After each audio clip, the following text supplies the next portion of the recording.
tusaberengeye amasaba yara mange mono Nyasaye abamende chinguru okoboko kwa Nyasaye kororekne asengeye na abana bali batigara gakitwa masabera yara maya maleta na mosi water, lakini we are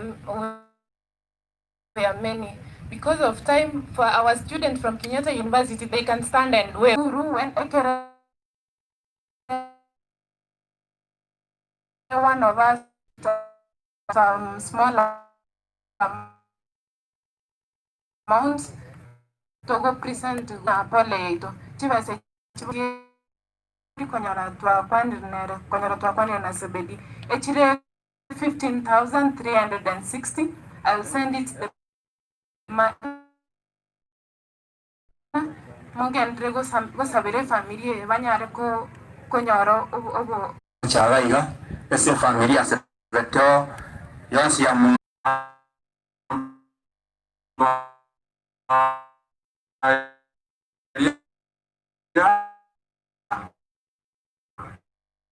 ne community anan alumni nera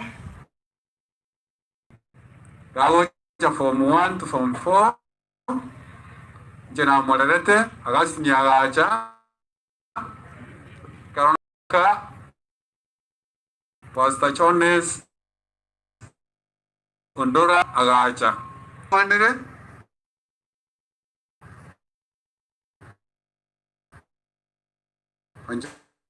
Jombano alinge koba estabu ya nyambali atidaba Patomenti kapapa kamo nagan ko ba inyolia mwako kote lakini bali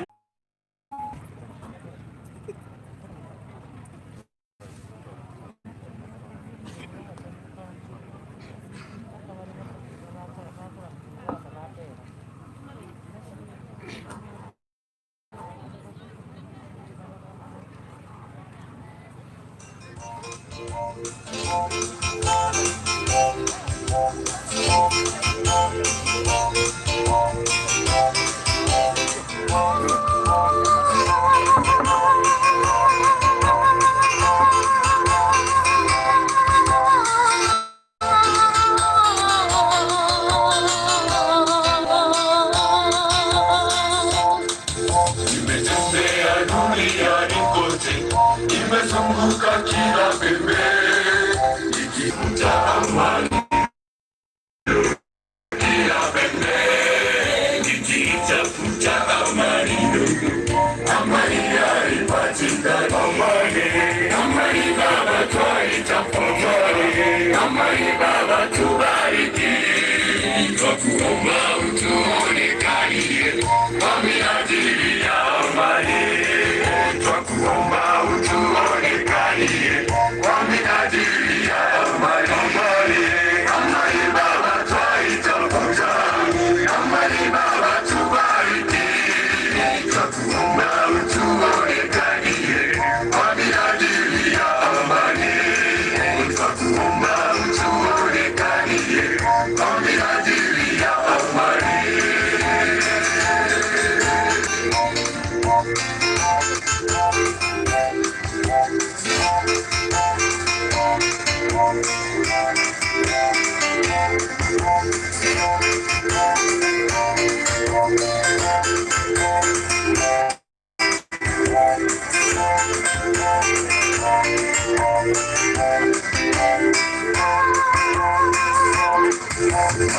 mengi hapa duniani yamekuwa yasiyokuwa.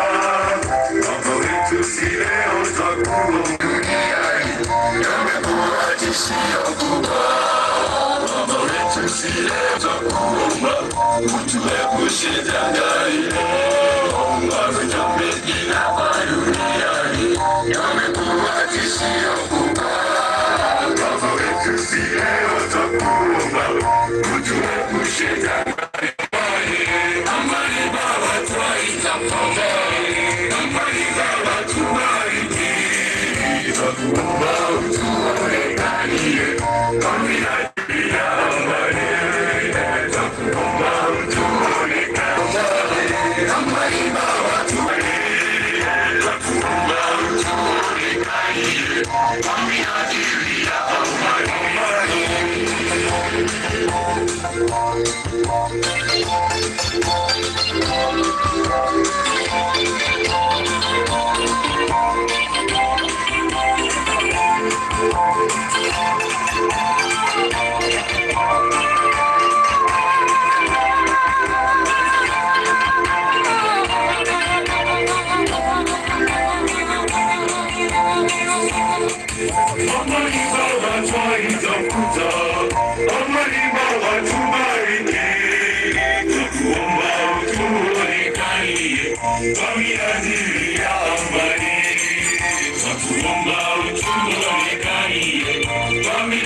Hello. Thank you so much. Thank you so much, the Nyambaria team. May God bless you.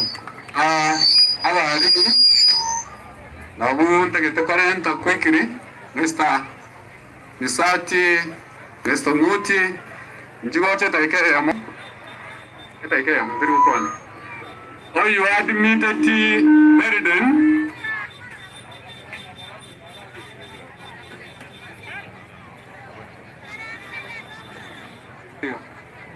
Okay. Oh, you admitted BELDEN by then you're going to Prince Ole. Principal ya Malonga ukiwa kwa kwa hiyo omwalishi omwanendo school ya Nyambali okumbwatia elda kevogega ukiwa kwa kwa hiyo madam Wilma Augustine konye nera asomi ukiwa kwa kwa hiyo omo pastor jete kana rota for 1 year ondora chones ukiwa kwa kwa hiyo omwalimu wetu Swahili BELDEN Mr. Maranga Jackson Neron. The current deputy principal ya Nyambaria, Mr. Onesimus Committee. Nyambaria yote kideputy onere deputy admin one word kwa niaba ya school egere pastor ndola sawe tukuli.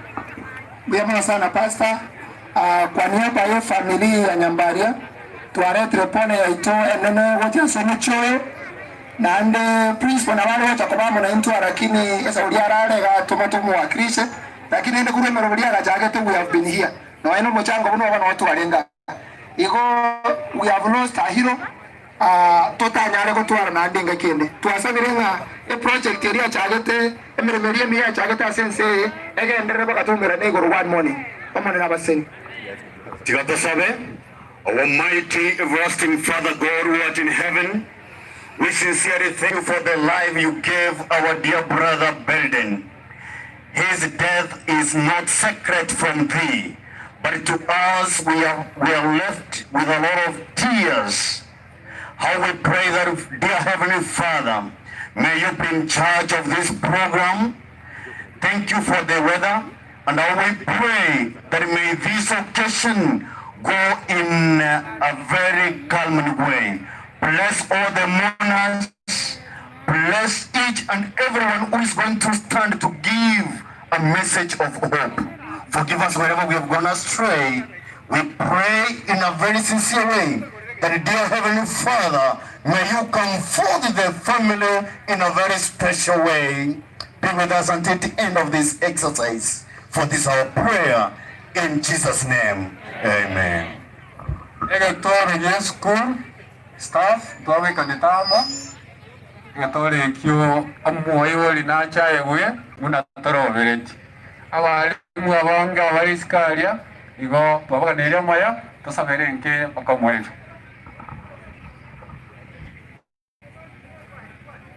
Oh, thank you so much. Let's have the staff of Radio Kisii briefly. Wako kora watu na Kisii FM.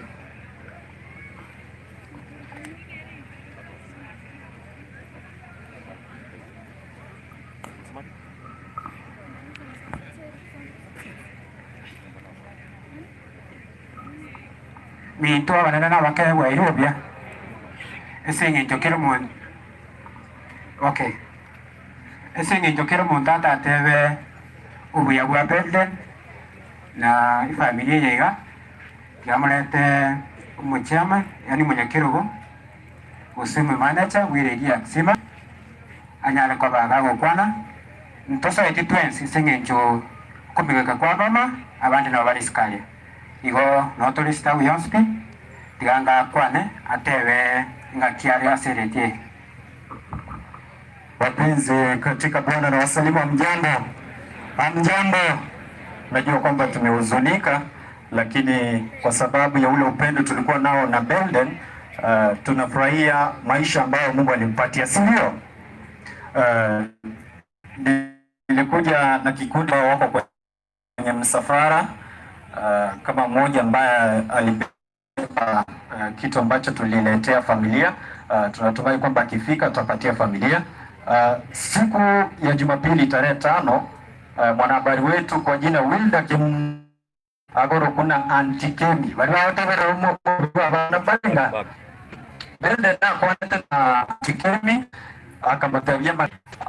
akamwambia kwamba atakumbazwa ametoa amatera ambo nalia Kenyatta University igona babu atomoyo kabisa ache shirata bataka kunyara kwana ngene onta bina kura kwane batebiga. That man was a wonderful man for God. Acha nikucha se BELDEN ntongo tabia familia rema alafu nayo nigerete nayo ntegerete ebyo giriago nediane nadira beke omorembe asinki taribo. Kwa majina naitwa Telford Omari, nafanya mpango wa bustani makala ya Sabato na Jumapili every Saturday and Sunday kutoka 5 AM to 9 AM.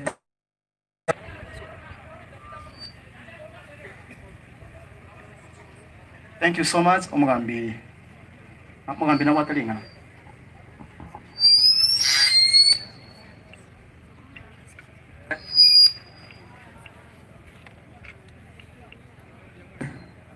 Mintombi ya more. I think kiro monto chaiga ni biro tuaj. Kamuranja tokoreko. Onye mota gitu mwana nduna maskani yaye. Tomo ina maskani yaye. Tomo ina mna tuwa mwanjete. Tomo kore kwa ekwale. Toke pole pole na tuende huko juu. Tafadhali.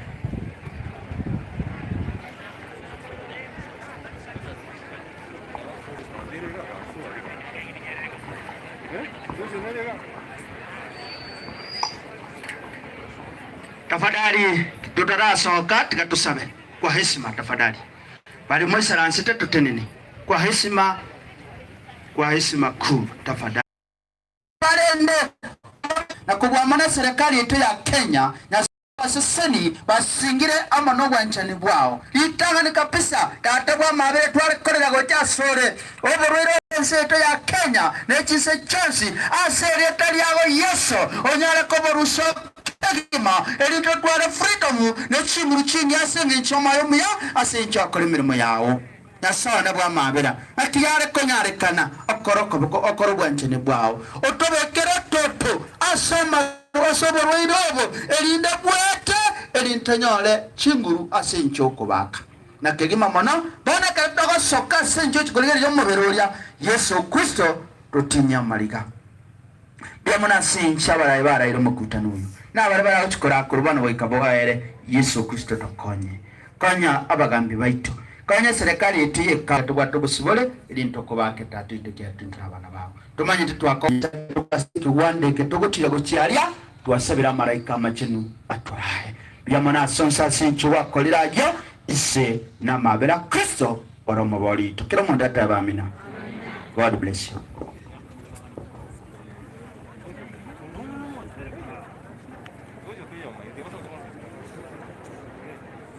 Minto tokolemo abantu wanatikara abo pastors. Tunataka pastors peke yake wapaki hapa, lakini sisi wote tuende huko juu. Tafadhali. Tuende tuone mwili huko. Tutaona mwili hata mpaka saa 8.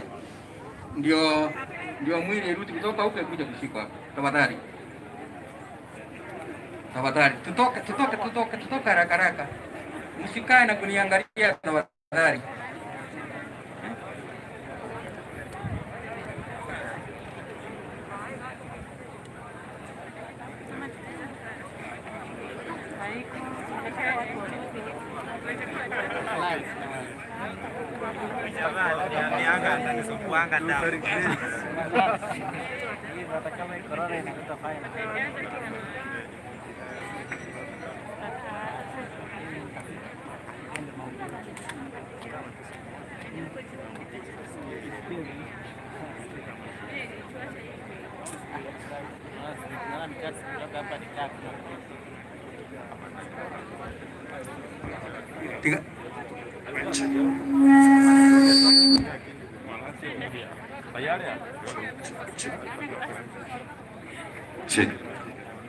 Tutenene tosoke bwanga ake. Tafadhali tusimame tuondoke kwa haraka. Tuondoke kwa haraka tafadhali.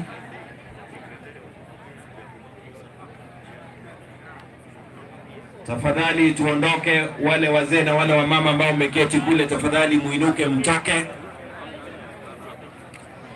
Pastors pekee ndio wanatakiwa kubaki mahali hapa. Barimore moina arimu abodo mwezi motire gochegeti ase program wega kare. Barimoko na uchungu chiragero soko gochegeti atotire twenzi uche kanisa ase togochko ngerero mobere twenzi.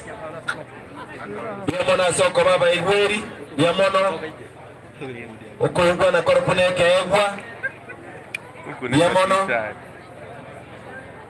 I'm fighting. Chisidi chirega iga koraganie SUD ochotegera gosoch korgeria senka yao abogocha iga semese bwenyoreroro. Tafadhali tuharakishe kidogo tafadhali. Let us try to go faster.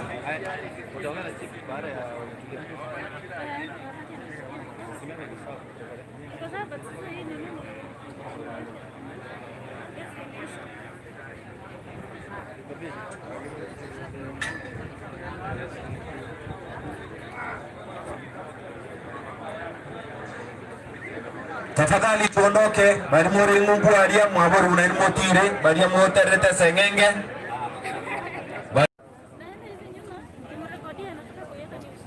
Tuondoke tafadhali, kuna wamama wameketi kule. Kama utatoka utatolewa. Sasa ni vizuri ufanye uamuzi wako, kama utapenda utolewe ama uondolewe.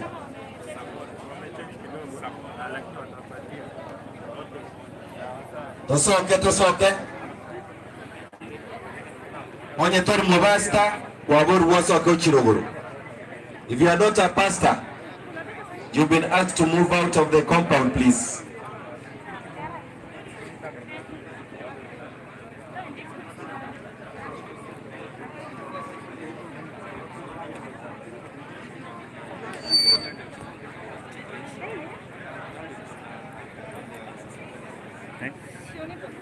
One.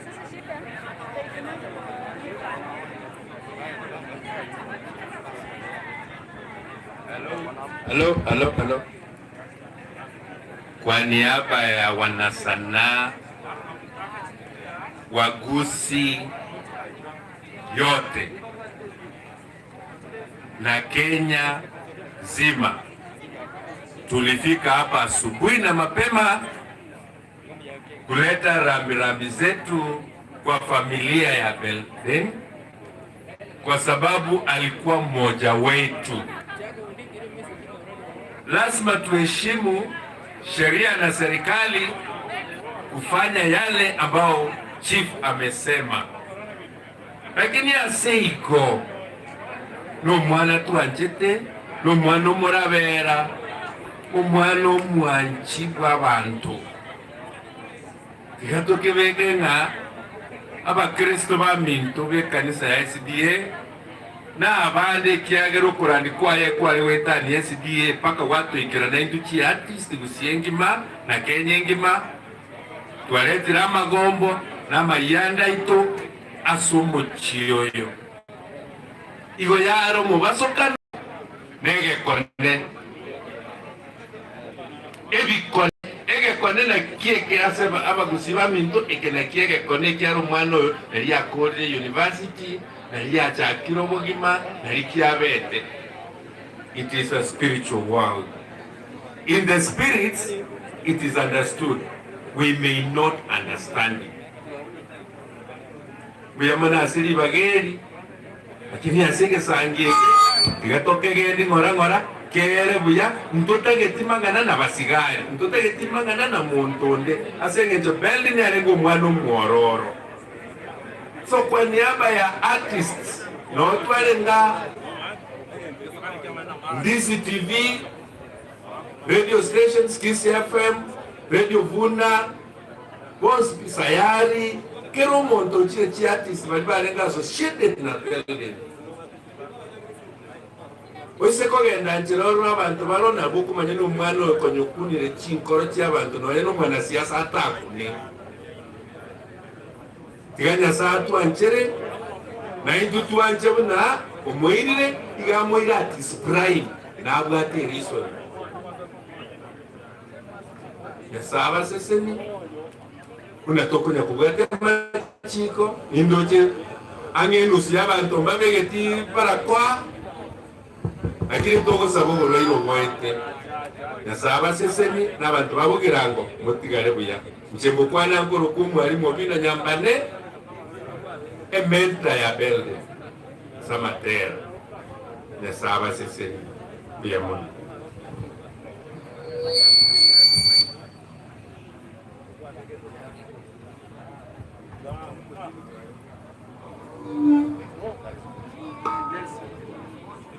Tafadhali tutoke nje,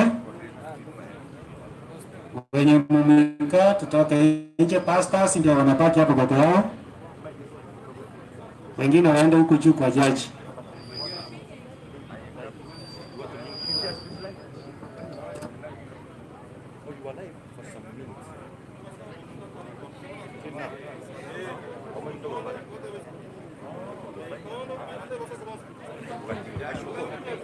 Abantu bose basohoka isiko, mukikataa we will use force. So watu wote mtoke nje. Mukikataa maaskari wataanza kufanya kazi. Watu wote watoke nje. Except pastors only, they will remain behind. Watu wote watoke nje. Ukikataa maaskari watasita ushukani.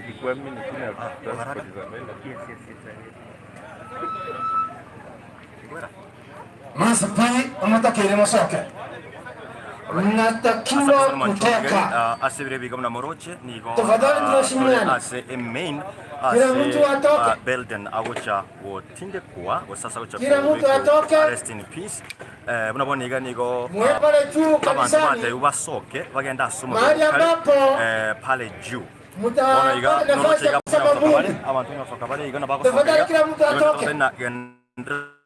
Ko kunyeligelia online ntoba mangana ntoba tena what is happening step by step because mobere kila sekanisa BELDEN mobere BELDEN kila sekanisa oni abako tabanga inde e family nyoli baga somo chiuga iga kyagega no ase ago bago chako korege basi hakikisha kwamba main umetoka hapa ndani anniversary is it anniversary kwa sego tinde kende kwa sumujiga muri kana chokobera agaiga no sino kwa agaiga ase biro bitari bitambe kuruboniga Uganda state genda ase TV ito TV Gusii.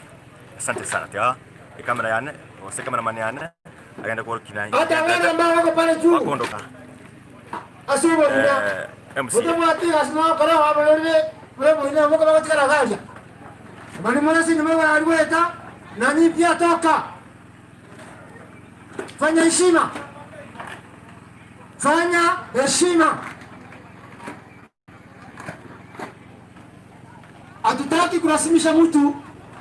Ikiwa nasikia sauti hii, basi jaribu kuitikia.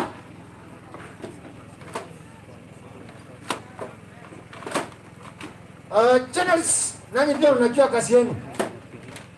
Mwili umefika pale juu. Ikiwa unataka kutazama huo mwili, tafadhali pande pale juu kanisani, angalau upate nafasi ya kutazama mwili. Nafikiri wacha nifike juu unanisikiza na ninahakika kwamba ninaongea na watu. Heshima si utumwa. Heshima si utumwa. Ikiwa mnataka sherehe iendelee sawa sawa hadi tufikie tamati, basi fuata maagizo. Tena lazima uvae barakoa.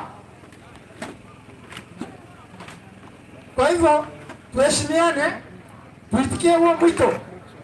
Kila mtu atoke utazama mwili, sababu ulikuja kwa ajili ya hayo. Na tena tutakapomaliza vizuri basi tutashukuru. Hatutaki kurasimisha mtu. Na ikiwa umesikia sauti hii, basi fanyeni hivyo.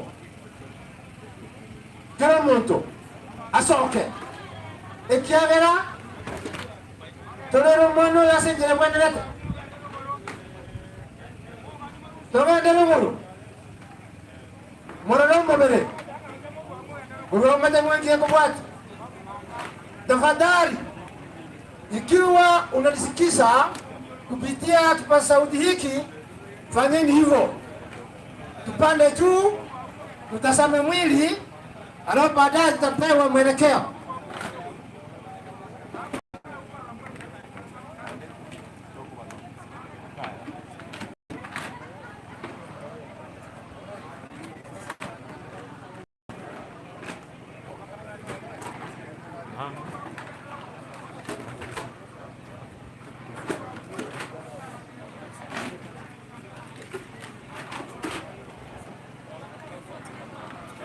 Basi aba minto Nyagetiara ando sasimure ando monyugote ryogeriga kamuranche otokubatrena egere gasebe enyororo egere amasisho mwana yarebia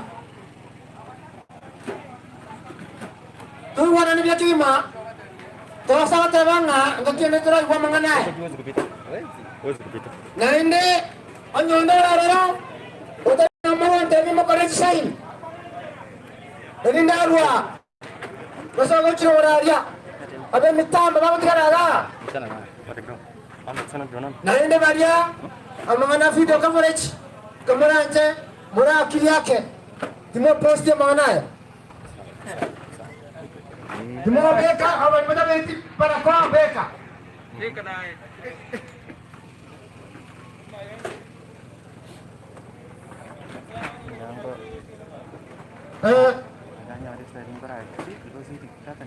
Zote wewe kameranje, korango wanga tusoke mrango yangu ya.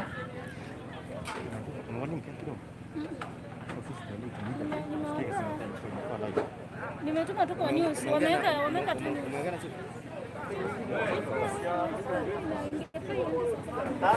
Kitambo mtu aedit. Unajua nashinda nikimgongeleza na mwenye ataka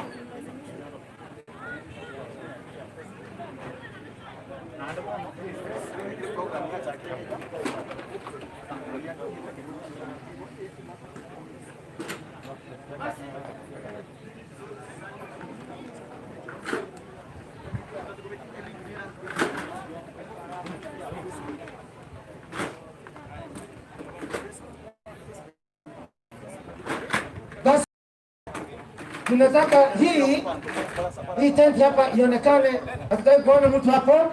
Asante sana kwa kuitikia mwito huo na tumeshukuru sana. Alafu baadaye tutapanga viti hapa vya familia, wakita wapate mahali pa kukaa. Wakamanje anyamani wete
Alright, nande nyomna niga ngukwacha update una chigocha nande una chitakeire koba una boni ga omanchwa omurigeri hongete kurigeri wa online TV ko tebinga asebire biga nigo once biba so kiwe kurwa second gigase umuyigo chikobera litukolya lero ikintu kyagera bakora njibuna social distance yalinge well kept asinge abantu iga bacha bange nona sam suru bago nigo baichire bara kire kyabakora nkiringa tiga bagende umubiri uchiko wa viewed asikanisa let me say like half a kilometer no bakari watu benda orinde kiro umubiri gocha only the family members bamanye koba allowed korora umubiri na gukora matanga. The main venue ni gotoka ga the main venue ni yere asenseme yo goma chumo liriri gendera utubwatia mtokwa mangana maya unagwataga kurwase orogongoro tole gaya basi ande inata go tebinga tutoke unegweta mario yiga nognya goteba anto nabasoke linde mubire nigo ari ange gocha mubire nigo ari ange gocha asiro tari bitambe kuruboni igenda gutubwatia nande gendera ko share the link kiagera ni ndio inatomna gani ndio farewell ya mwisho ya ndugu yetu ambao ni BELDEN NYABUTO. Gotibe story nke ya BELDEN NYABUTO nigo alingo moteri sorongo rwa Gusii na ande niga ari kwire course ya music engineering amo music what Swahili education music Swahili education kwa sababu kwa bera music Swahili music education na banyarete kukwa kabwate mekenga kwete kabwate sorry 23 akwete kabwate miaka 23 no musaba muke sana twasiri na sorongora gusiga iga a boy or a man or a grown up he musae o bwate vision ni nene sana kyo muntu nabata magombo sana kyo muntu nabata magombo tanaki yankunyare kanere takora ki tasira irinde aimuki orongo twa Gusii nera abe at least ukirase atoikiase atuike graph geteiga igo gendra gutu kurigeri ntobe update na genda tena boni gatimiti nanto nyari goika osinto nyari goika ase wango sana ndocho naye dadi sinyakuyo aye maybe okugolia sobwango historia yae maybe nonye manyaki Mchengo kudadi sinyakuyo mwalimu sironga wa music. Alright. Mwana oyo nachagete ko ina gundwete talent yae kale sana karabara fin class 4. mtangazaji unaro kwa Josh Nasindi akaanza kanta bana mbona kwa talent ingia sana tatenze ngola tero chora abachaka ko bareka for free so ngachaka ko abanda bangachanga bari kanisa studio bakachanga bari ya kego tukachaka record so abana ba very bako grow in music imiake yonsi ipige na BELDEN ni arua kwenda aenda form 1 form 2 for in high school still ande baso geti okotera kuruga buri na university kwenda university a break gaya beten tambe sana asinge nchumo na alika soma kuwe first year second year third baka fourth ilibona inga fourth year na lio corona ibne tubegete sky nataka antena akantumia ka clip kita daddy tega rangi kente kikwete otro wa corona kana tega rega ngago kai ya otro kuno kutindi incho studio mambitiri kwa kani pesa inchwae mambia aya na bakachi studio alright karawaje studio tukachaka rosho kwa kulikuwa corona to beats so you're the one who produced otro wako otro kuli inja na producer otro kwa corona okay ngabwata audio na visual byansi yamu ono kuruga abo amwana wakantinga yali bakaona corona ni ntambe tukatoa si volume mwingi ngima ponto kana corona si volume mwingi matoka rosi corona the last song mwana akatuna kwa nanga home okoranga nasenya samu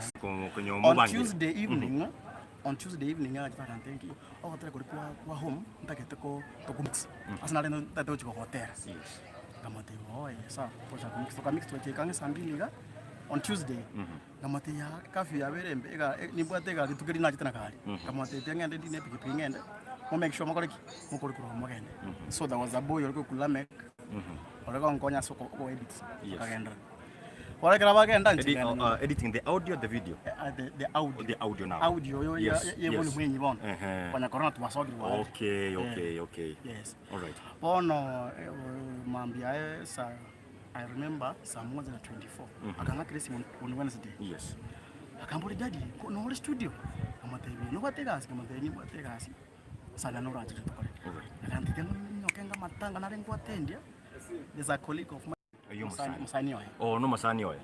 Because no yole kwa video nero matega nje na birengo bakolo link na communicate. Kwanda sinini. Just a little bit. Mwancho muliyeli andonsi asomoliye tukuru tebinga nkuba tole update maseyemo kurugaiga nando batemna nkikegendre tase ibiro tele bitambe kuruniga bona tokoniga amone producer yae yasogete otokolwa corona kuri na actually na kwa lengo gotoro komwelio na kwa ngotoro komwelio nga nkogendale actually that's the last moment na kwane chiaye turainyore twins kyo kuna gote tumetumna amatera yande gosina sogete video kurende nkore tando mwalimu yiga atwerese nga akore video mixing etara akore gose matera yonde tara kura video stara kura mixing ntumemna what is the way forward anda boge boigo ninyare metio sinya konyora on the points yoro muibori muibori gose relative ya closer na atemna na kigwete ngane kemetenga nendro ingane yenendro sana anengana asoni metane ngana etali ngiya munda tagokere sengi gusiri umwana omoke wake wote miaka 23 n'umwana omoke sana and ko tuned in our cameraman bagenda te kuba orokia na nkikendrete ase ekiwande keiga nyirona gaiga no tokora amatanga the main matanga na okorekana ase say since iga story gaiga astone gaiga atwenti wase cameraman ya nengo ne boro kuchumuinali iga no agochiko tindekwa ntokenda gochioro toro bwa na bokrosigo ase bitambe kurboniga ando muri tukuchiro borogario security is well taken off. Security is well taken off. Tuwate abaskari, abanyimbo baito mbaregari, bale bawatabuna wakugangari. They are going to keep make sure na abantu baito they are well. Na ndembu ya babekire social distance nero. No muri ruchense meto sembanyare they are well keeping social distance. Ndoche buna mbuyere. Asante sana.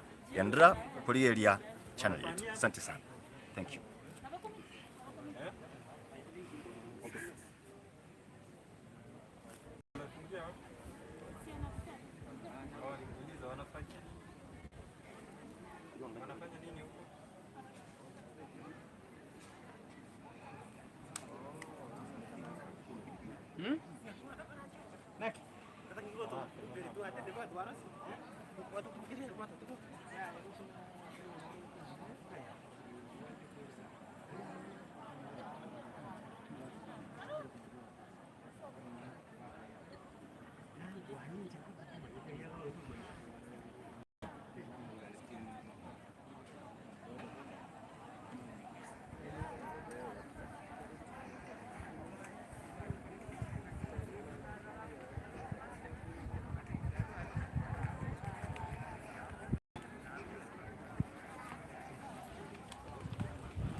ase bari banyarire gochaka korigereria omurobero yoboniga igotoka ba updatinga abantu nigo bayichora gaiga mono sana paka bakos chaos yanyara ko abasigare banyara ko bakoana na a new direction inga abantu once barenga se compound banyara ko soka isiko because they were not observing social distance.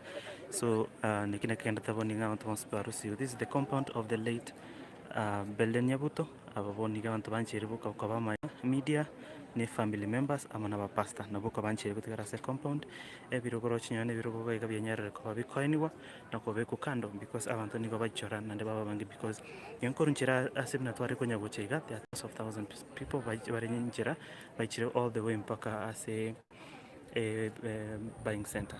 And but as we're speaking currently, I want to be directing about the view omubere the late as a kanisa, which is almost half a kilometer from here. As a space in Nake, Iranyarkova accommodate na Banyarko view mubere utaracha go koeni go vegas omochiotore.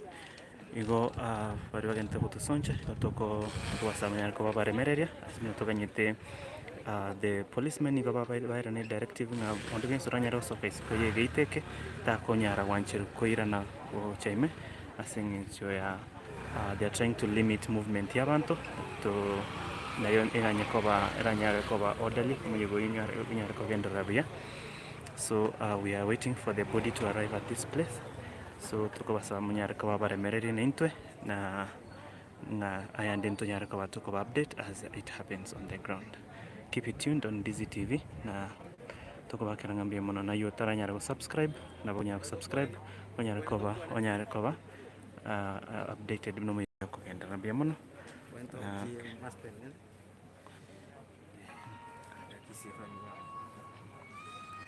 now we go in a few minutes time poniga we are going to talk to one of the reporters or yo tokonyara konyanerega anyara go tana update. Yes.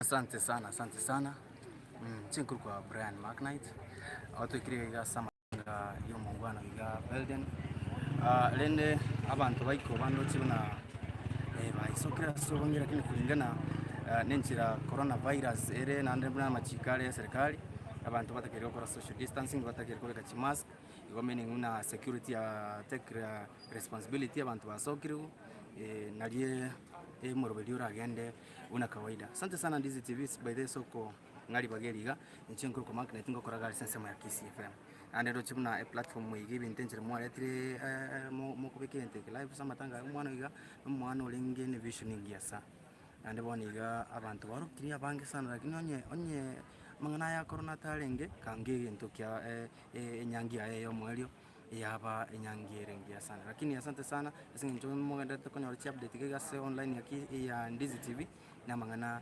bunagenda tokogendera kolekana boniga bale ko rumubere iteka chinkeigo ngwera na bale gochaga gase enka bache komoene ngorongora ene kulingana nelire senjo ndo chibune mbirango twere ego asante sana NDIZI TV ko astogo update.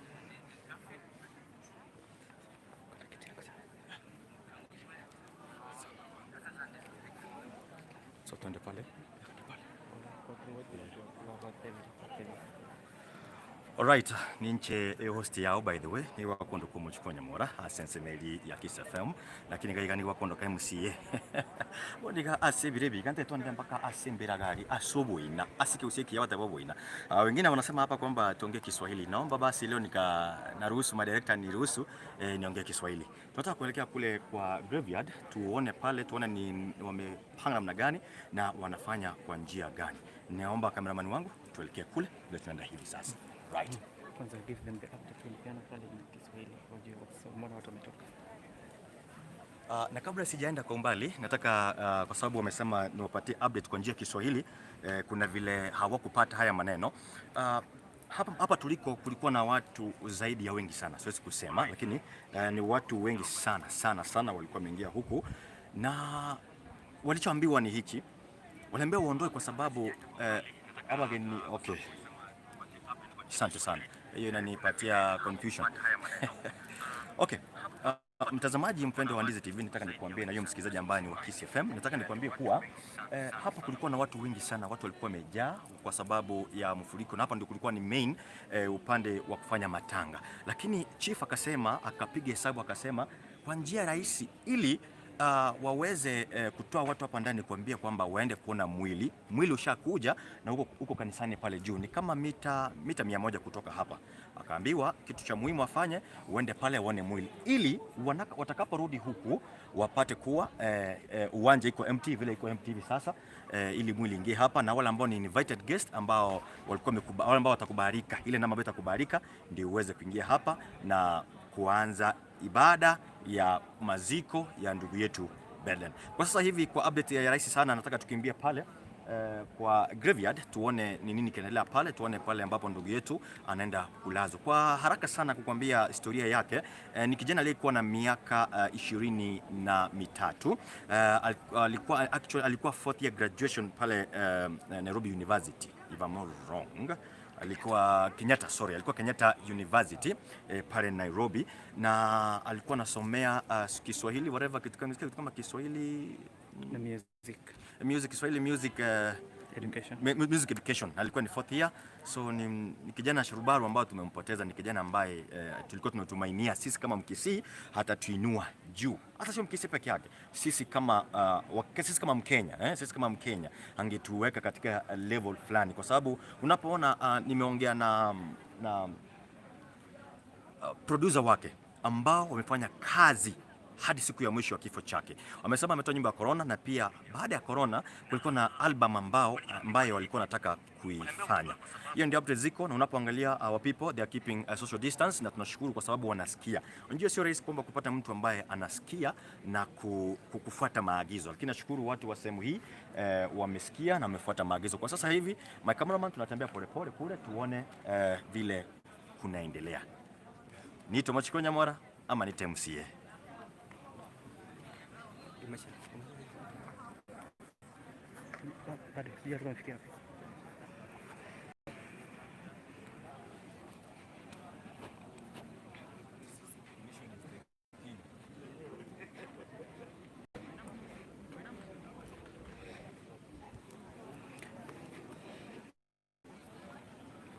Ni lazima uvae barakoa, so hivyo lazima tunavalia barakoa.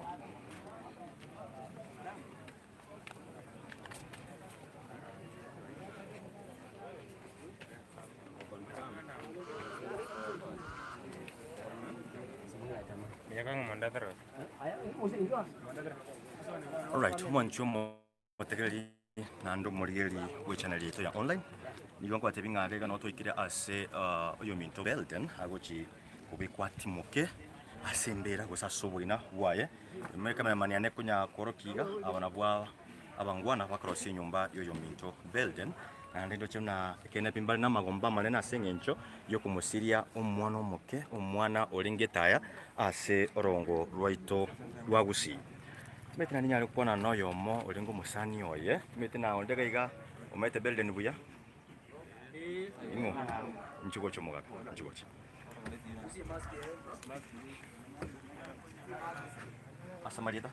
Asamarieta nkoro kudagra sugango ukasi ni ya BELDEN ane kazi na BELDEN. Yeah. Okay.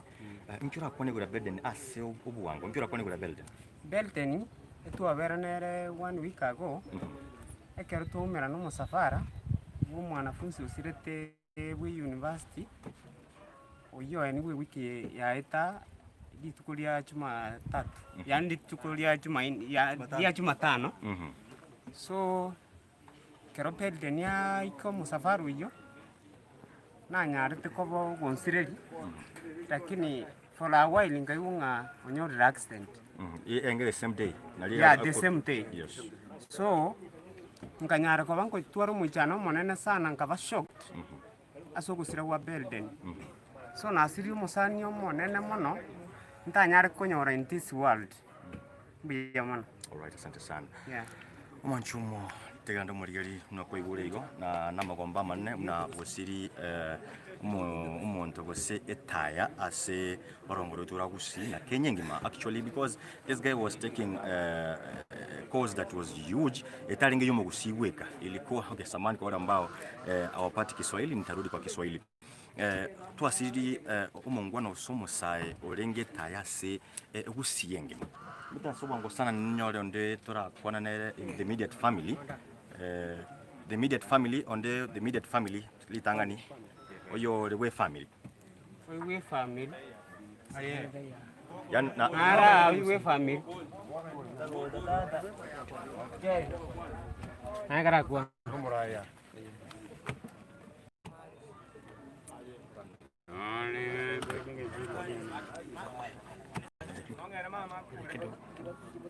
Inga genduru juga kan bantu. Genduru bantu.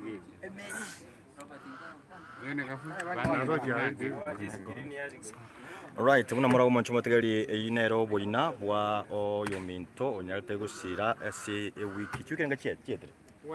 Wiki moye tira. Una moroche iga abombo na abasaba kabandi iga batana yaya wikatorose oyo minto oboinobuya irinere atimoke ya samba kwa ntya saka morangeri na beteke ko nata kwa namona the immediate family gaiga tegete ora kuona ina ere ichara kuone igora ya BELDEN samarieta amuro kondara yes BELDEN ni yanko yana yeah yanko yao na kubona nichore nyori gura BELDEN nichora tebe okay na tegno kwane umoga no moke sana gura BELDEN nichora kwa yeah BELDEN no mara kusolenge KU University alenge 40 yes open yego rake Saudi alenge mwanafunzi Kenyatta University yes alenge 40 BELDEN no mwana umiya ngito koberanga karen kaga no monto ngito radi wake oregas alafu kila kitu msafara bo mwanafunzi yo uketo kwa comparative ali moi alito msafara kwa msafara alafu ande ase petition ande wale ni kama mafuta gari kama mafuta kwa mafuta fuel tabaka all of a sudden on your accident we get a sudden information nga BELDEN arenga se on a serious condition inde kara itu kawa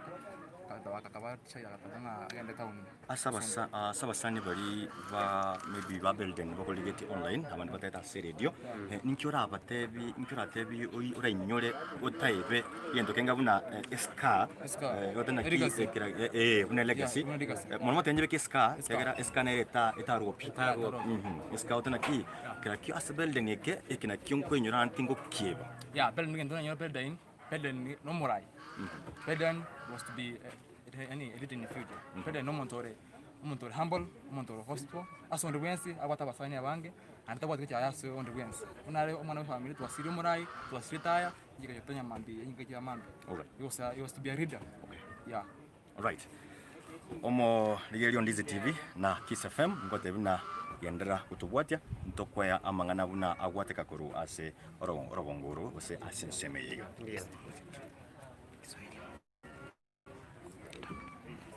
Right, kwa wale ambao hawawezi kuelewa Kiswahili ya Kisii, nilikuwa nasema kwamba hapa ndipo ndugu yetu anaenda kuzikwa, wanatengeneza grave kwa njia nzuri. Wako na simanzi sana. Wako na simanzi. Sijui kama ni sawa kwa Kiswahili hivyo.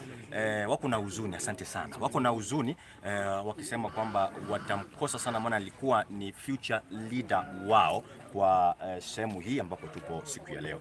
Kwa hivyo nilikuwa nakwambia ni vyema endelea kutufuatilia na tutawapatia updates kila wakati inapokuja na vile inavyoendelea. Asante sana. Sawa.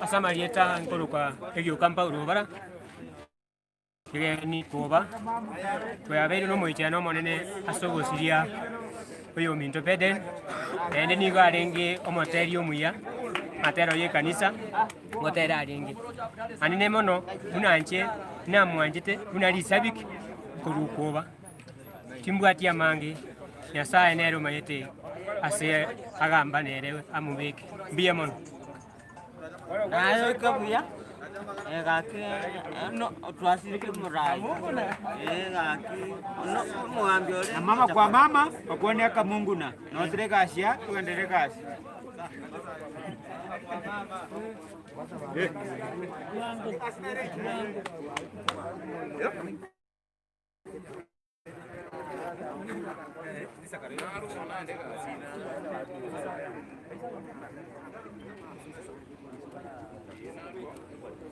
Okay.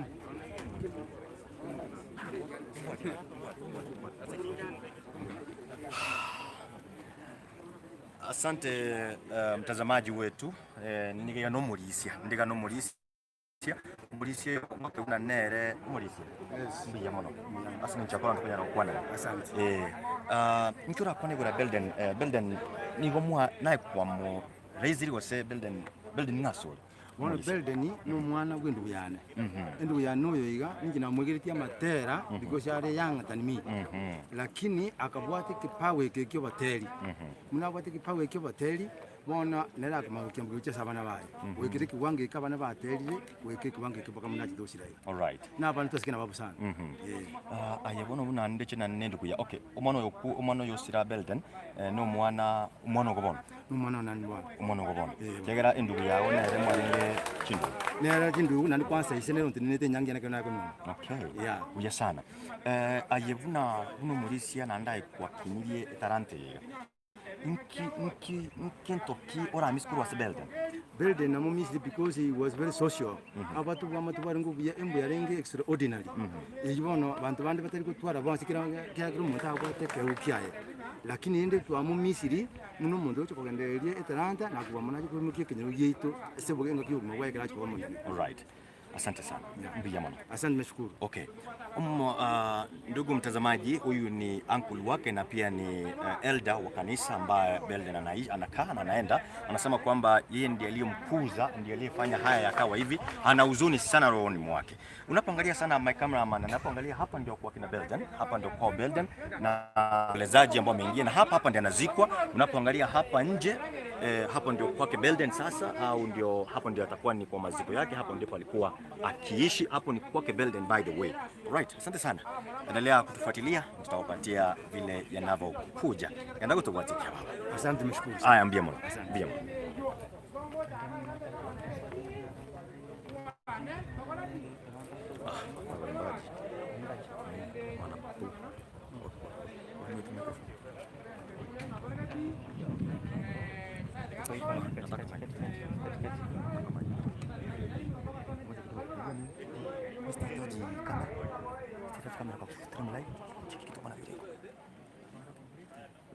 Ngomong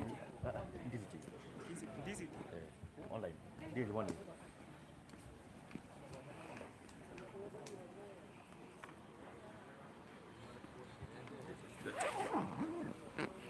Kwa wale ambao wanatutazama sasa hivi, kumbuka kwamba tunangoja mwili wa BELDEN kufika mahali hapa, so tunawasihi muwe na subra tukingoja, maana watu wanaendelea kutazama mwili katika kanisa ambalo liko hapa karibu, na tukimngoja hapa hivi. Na kumbuka kwamba watu waliweza kutolewa mahali hapa sababu ya kuobserve social distancing, ndio maana watu walitolewa hapa. So kwa vile ilikuwa directed na maaskari na chief wa area. So kwa sasa hivi tunaendelea kungoja, maandalizi mengine yanaendelea. So kwa muda mfupi tunatarajia kwamba mwili wa BELDEN NYABUTO utaweza kufika mahali hapa kwa mazishi yake rasmi. Asante sana kwa kuendelea kutazama NDIZI TV. Tutaendelea kukufahamisha yote ambayo yanayotendeka mahali hapa.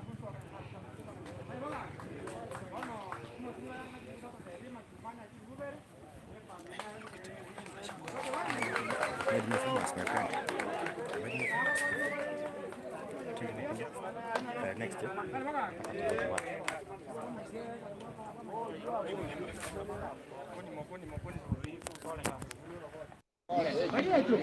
Alright, mtazamaji mpendwa, unapoangalia kwa hizo, unatazama hizo picha sasa hivi, wanaanza au wanafurahia kwamba Mungu ataiweka roho yake mahali pema.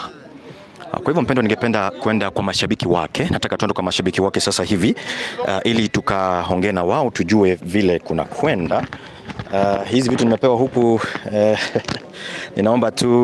ninaomba niwe radhi. Nitazibeba, nitashika hivi kwa sababu ya sauti nzuri kwa wakati huu. Unapoangalia hiyo ndio gate, na hiyo gate watu ambao wataruhusiwa kuingia hapa tunapoambiwa ni watu ambao ni guests ambao wamekubalika peke yake. Hao ndio watu ambao wanakubalika kuingia sehemu hii. Unapoona kweli wameka unapoangalia kwa gate zao wameka keep social distance, na pia wanasema kwamba valia barakoa. Barakoa ni mask, na wanasema hapa liwe liwalo lazima wata keep distance, na lazima kwa kweli watafanya nini? Watalilia BELDEN. Kwa hivyo unapoangalia sehemu hii nyingine, mpendo wa mtazamaji, hapa pote hawa ni mashabiki, na hawa ni quarter, actually nasema ni 3/4 ya watu ambao wameingia humo, kwa sababu kule juu ambapo hatungeweza kufika pale, barabara imefungana na itachukua muda sisi kufika pale. Ni watu, maelfu ya watu ambao wameingia kumulilia BELDEN, na nashukuru kwamba maafisa wetu wameturuhusu ili sisi kuona mwenzetu na kumulilia na kumwambia kwa heri. Kwa hivyo unapoona kuna simanzi, sijui kama kwa Kisimanzi ni kwa Kiswahili ni safi na inaweza kulitumika kiagana na ndirike Gusii kera imete inkaimu Gusii galtoko na Gusii. Kwa hivyo unapoangalia hapo wametenza pathways. Sijui kama tunaweza kufika kule ambapo tunakwenda, lakini unapoangalia maafisa wako tayari, wanasema lazima watu waweze kukeep social distance na pia barakoa iweze kuvaliwa. Alright. Hivi sasa unapoangalia kama anaweza kugeuka 360, angalie pale, watu wanangojea mwili kwa hamu na gamu sana, na wanasema ni saa ngapi itafika hivi jameni, ili itafika saa ngapi ili wamuage BELDEN. Wanasema itafika saa ngapi ili wamuage BELDEN. Watu wamehang tu wakisema kwamba lazima wataona nduguye akichukuliwa vyema au salama. Shukuru sana, naendelea kutufuatilia na tutawapatia updates vile kuna kwenda. Kumbuka hii ni NDIZI TV, iko wataramo na Kisii FM. Niko kwa Mochiko Nyamora kwa Wanchandoke MCA. Asante sana.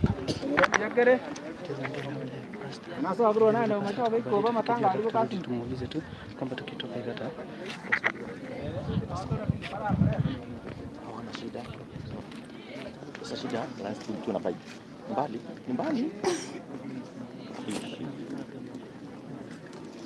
Okay. Hawezi kataa. Alright. Moderator ananiambia kwamba tungeweza kufika kule juu ingawa ni mbali. So hivyo utaniruhusu tutakimbia na kamera. Sijui kama huu mwili kwa hakika inaweza kukimbia, lakini tutaomba hata kameramani wangu, jameni kameramani wangu,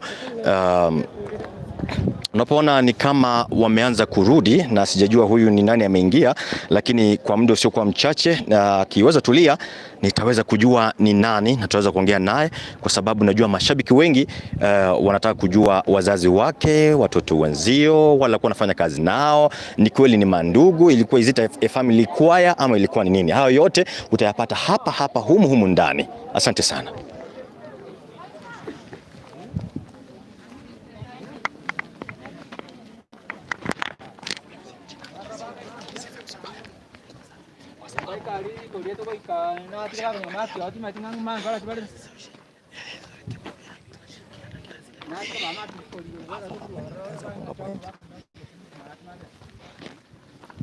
Kimbia, inabidi kimbia.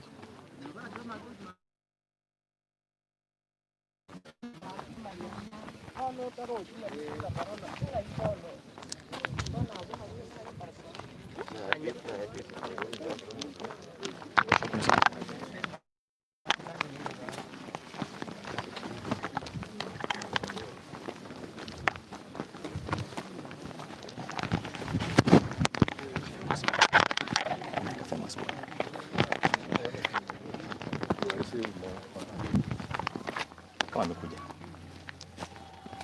Wamemaliza kule? Bado. Hey, it's okay, bye.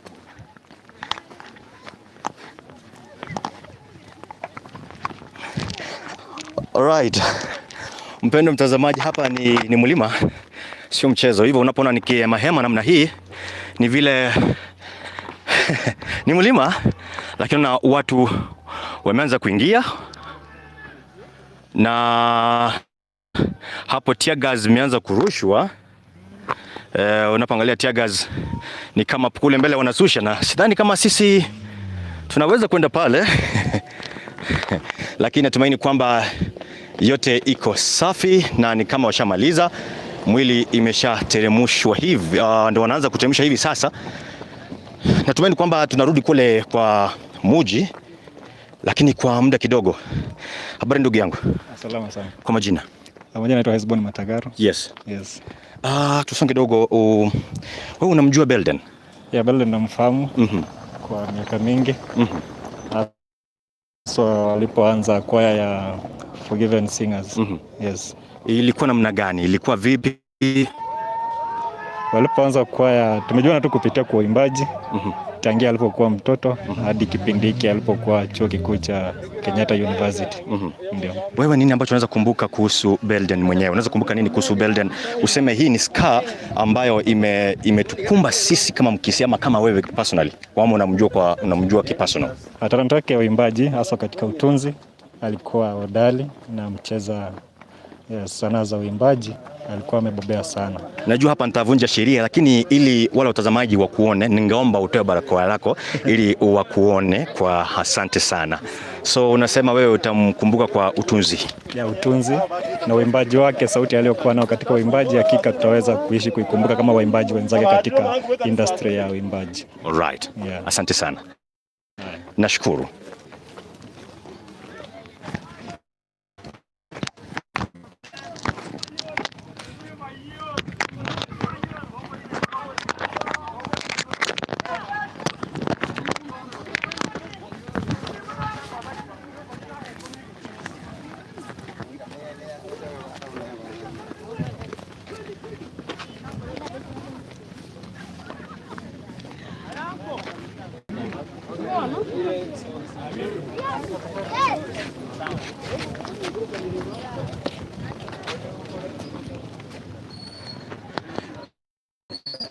Alright. Omwanchu muligeli nando motegero Kisii FM TV.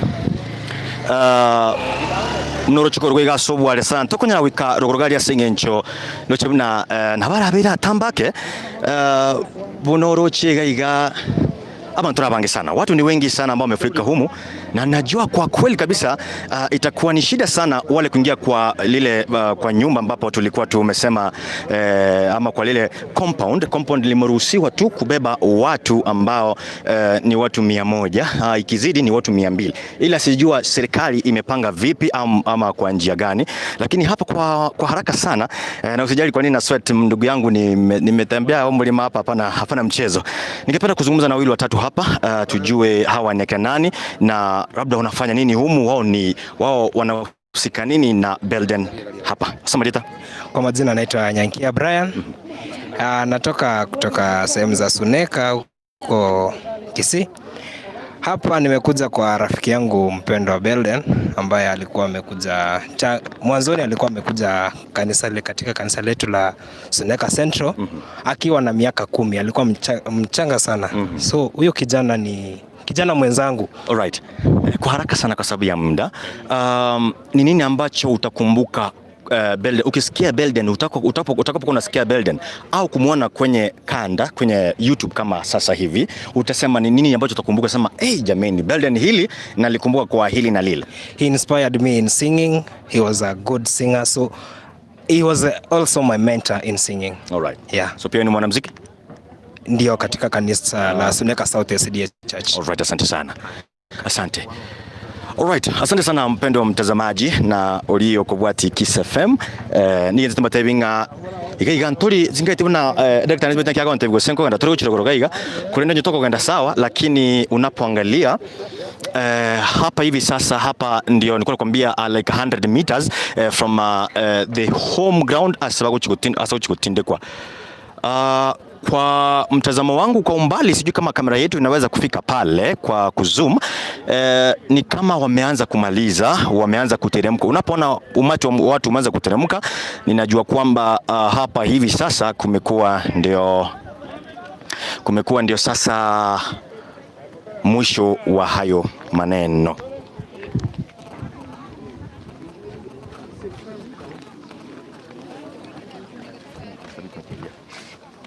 Alright, my director ananiambia kwamba tukimbie kwa haraka, tuangalie hiyo crowd, tuone vile kunakuwa. Kumbuka mpendo mtazamaji na ulio kutegea Kiss FM, nataka kuambia kuwa BELDEN, wanasema kwamba BELDEN alikuwa ni kijana ambaye alikuwa ni taa kwenye familia, pia alikuwa ni taa kwenye kijiji. Wengi nimeongea na wao na umesikiza kusema kwamba watamkumbuka kwa creativity yake, watamkumbuka kwa yale ambao yeye mwenyewe amefanya. Unapoona watu wanakimbizana hapa city ni kwa sababu maybe ni maaskari au nini, wanakimbia kuona kama wanaweza kuruhusiwa kuingia kwenye gate kule. Tumaini kwamba hayo yote tunayapata. Endelea kutazama runinga yetu, endelea kutufuata pale Kiss FM ili upate maneno kwa njia kwa sasa nchira erengia. Asante sana. All right.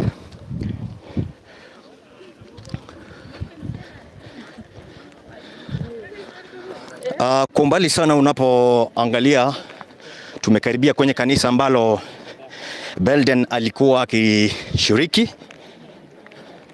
Ukiangalia kwa mbali sana kule, watu ni kama hawajaruhusiwa kuingia kwenye kanisa, ni kama watu wamekuwa ni wengi sana. Hivyo utaniruhusu niongee kwa Kiswahili kwa sababu ni wengi ambao wanatutazama ambao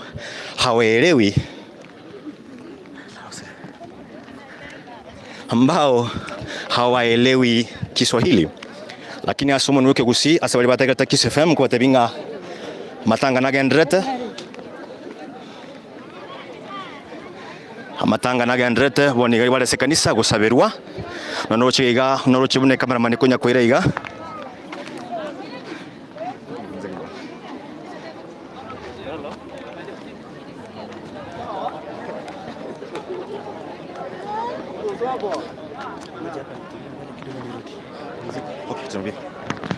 Alright, my cameraman atachukua hapo kuwazunguka mbele na nyuma, atawazungusha na mimi niko hapa ili kutafuta wale ambao wanajua BELDEN kwa undani na watakuwa na shimanzi lakini watakuwa na machozi aina gani. Back to my cameraman, then zunguka tukiendelea kufanya vile yanakuwa. Asante sana.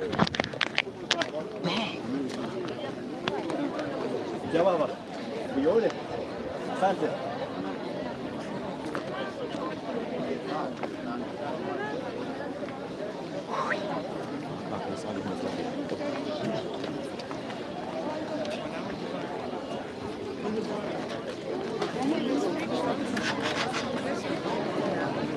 Chaji wapi?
Machonge siku.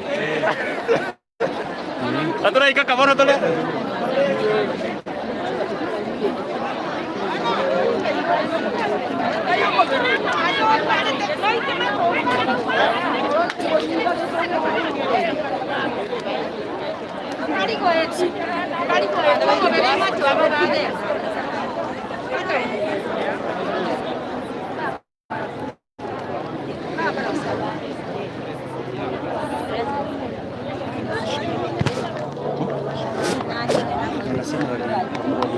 Walienda kwa shule hata madogo sababu kanisa halingetosha kumleta wameenda kwa shule.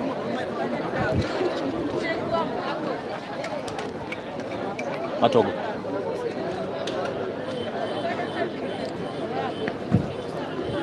Apa?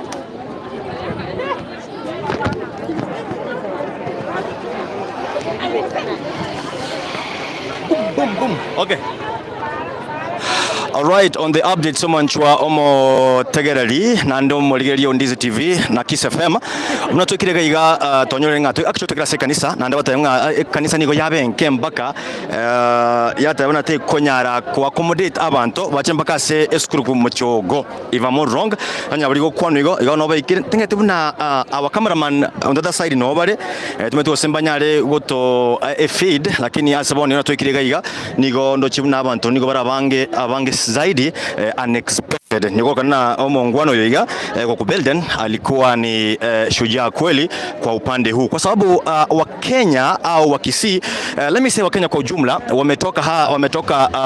wametoka pande zote, wametoka katika pande zote, pande nyingi sana, wakija kumulilia BELDEN NYABUTO ambaye alikuwa wengi wao walikuwa ni role model. Nyone nkayo Gusii na NDIZI TV tote binga iga no konyora mangana ari atakeiru konyoru asenchira irengia no chiga bakorera nigo bakorera bagotabona BELDEN yo minto na siki asirire ama ni kwa nini amepoteza maisha yake akiwa ni kijana mdogo. Ni kijana aliyekuwa na miaka 23 na alikuwa ni fourth year graduate. Alikuwa anafaa actually I think alikuwa anafaa graduate mwaka huu kama vitu vya corona havingekuwa vile vimekuwa sasa hivi. Mpendwa msikilizaji unayesikiza sasa hii Kisii FM, hizo ndio update tuko nazo sasa hivi. Tumetiwa sentonya weka asensemo ya mochogo, tumetia how far is mochogo from here kulende kitora ikororo sawa back uchiase cameraman yana machongo kutoka hapa ni kama tatu hivi kifika huko yule ndio aliombea Malaga as 2017 as a judge student. Tunaona hivi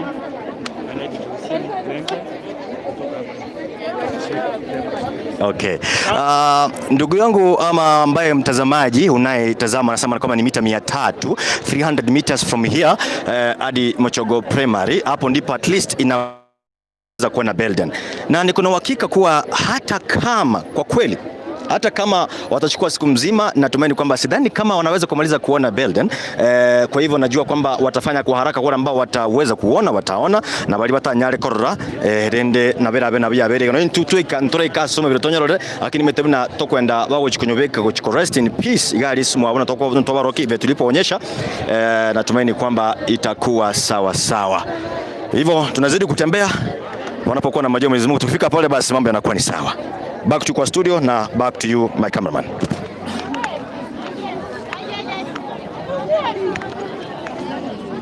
Mwato wajire. Ndio. 100 meters.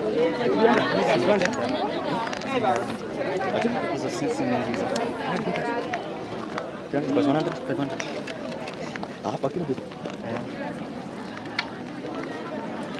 Opo naenda vizuri. Sifanya kitu katika niko on 25.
Watu wasipojipanga vizuri, watu wasipozuiliwa wakateremka na mwili mpaka mali accident. Kwa hivyo mpaka mfanye burani mrudishe mwili. Haki ya Mungu, watu wasipo intervene ni watoto watani na mwili mpaka accident. Kuna mtu amesema kwamba zio walivunja kanisa ama nini? Kuna mtu amesema kuna mali watu walivunja wakaingia. Ni geti wameharibu na meza. Kwa sasa huko mahali huko hapa kwa church.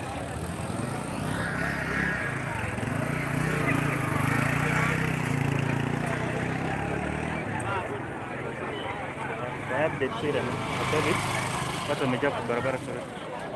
Alright, omoncho morigereri ando motegereri we station yetu gotemna igiga etwatemere kwimigereri mpaka gwikagaiga nochemna rogorari nto gwikasenge nchama ntuni go bechire para. I'm telling you thousands of people are here. Na kwa sababu ya hayo tunaomba radhi, tutangoja mwili pale nyumbani wakifanya maziko kwa njia ambayo ni taratibu. Mpendwa mtazamaji, naendelea kututazama, tunakupatia kila details kwamba maafisa wa muhumu ama wako hapa wanafanya juhudi ili waone kwamba mwili umefika salama na vyote viko sawa. Asante sana. Thank you so much. Kwa hivyo natumaini kwamba tunarudi sasa hivi. Tunarudi kule nyumbani, then baadaye tuone vile tutaenda. Asante sana.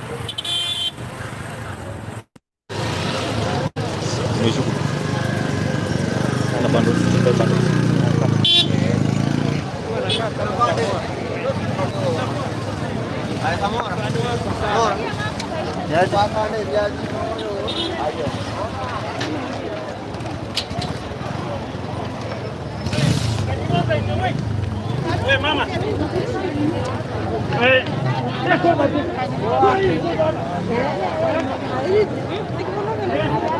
Ana confirmation. Ngobana bakorutira ngo bawatika. Wewe hii pikipiki.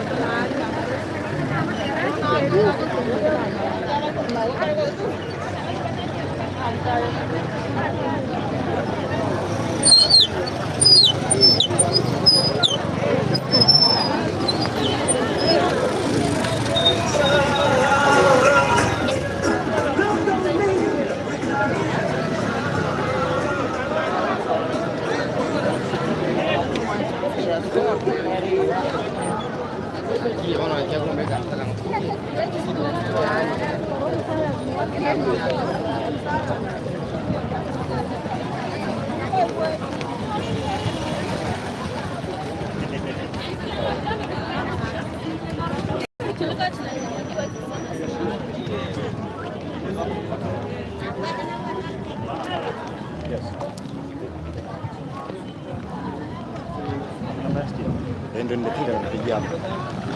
Sasa hivi unafanya nini? Nani? Unaweza uliza kwa kama alikuwa na watch. Yes sana. Sijui nini ile hapa na. Sasa hivi first step hapo.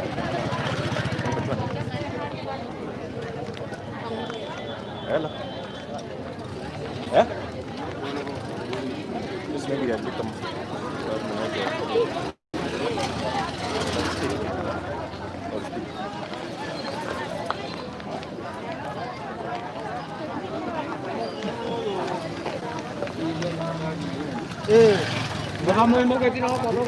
Hello.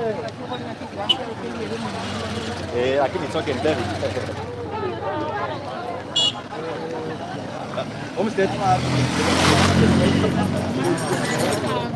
Ahí tenemos que.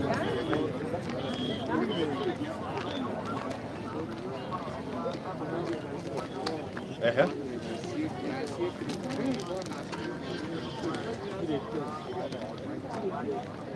Ajá.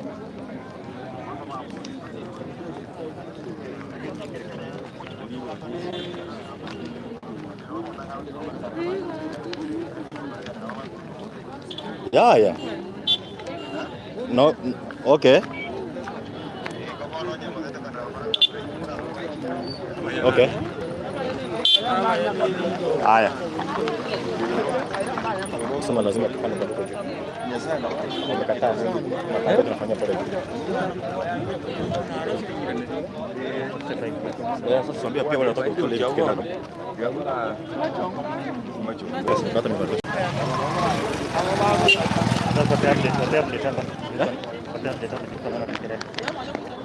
Kushi nafanya kazi. Toa tu.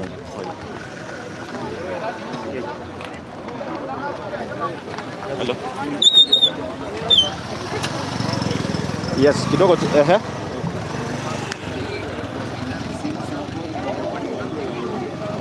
Si nimeona hujasikia. Alafu huyu ndiye alikuwa president Nyambari. Okay, sawa. Okay. Ngoja tuingie Kisii FM kwa watu wa Nyambari tuko hapa. Pastor akiwa na president hapa. All right, asante sana. Asia huyo. Omwanchwa omotegerio Kisii FM amo na NDIZI TV gaiga na ntete to update asobwango sana. Amatanga achenchiri amatanga nigatakere kobera muna toigure amatanga nigatakere kobera as home state mat lakini abasani ne chiko league batebere aya tiga matanga abere ase skuru asegetie kenene asabantu baranyare kokoragi abantu baranyare kwenda bonse igoboni igo mubire toyoga iga mubire nigole ase skuru asegeti na ibire tasinini lakini iga ndamuna pastor kurunya machongo kurase skuru ya machongo that is like 300 meters koru ase kanisa. All right, asongo sana gani ndamona umurandia wairire wairire uyo moralia samarieta koroko Pastor Jones Omwenga Ondora. I'm a former chaplain Nyambari High School. Ntarachi gukwana na wanagania nga omwana orenge class representative tokoro como president Hamis araru remark yaye araru condolences. All right, tumiguri nanto bate president tiga tigara araru condolences ko chia saba Gusii abagima gwetera se radio ito ya Kisii FM amo na TV ito ya NDIZI. Asa Marieta president Samarieta nkoro ku Samuel Amisi Mogire inche tolengo soma kamo amo na BELDEN ogo kuoko kwa toire Unaweza ongea Kiswahili sawa? Sawa, asante. Kukufa kwake Belden kumetuadhaisha sana. Sisi wote tumeshtuka, tuko tunategemea. Na ndio maana unaona watu ambao huwa wanatanganyika na wamekubalika na watu, ndio maana huwa unaona watu wengi wamejitokeza hapa kwa wingi, na tunashukuru hao watu wote kuja. Na kwa yale ambayo yanaendelea, tunapenda kuomba nyinyi wote muweke familia kwa maombi, kwa kuwa ni wakati mgumu kwao.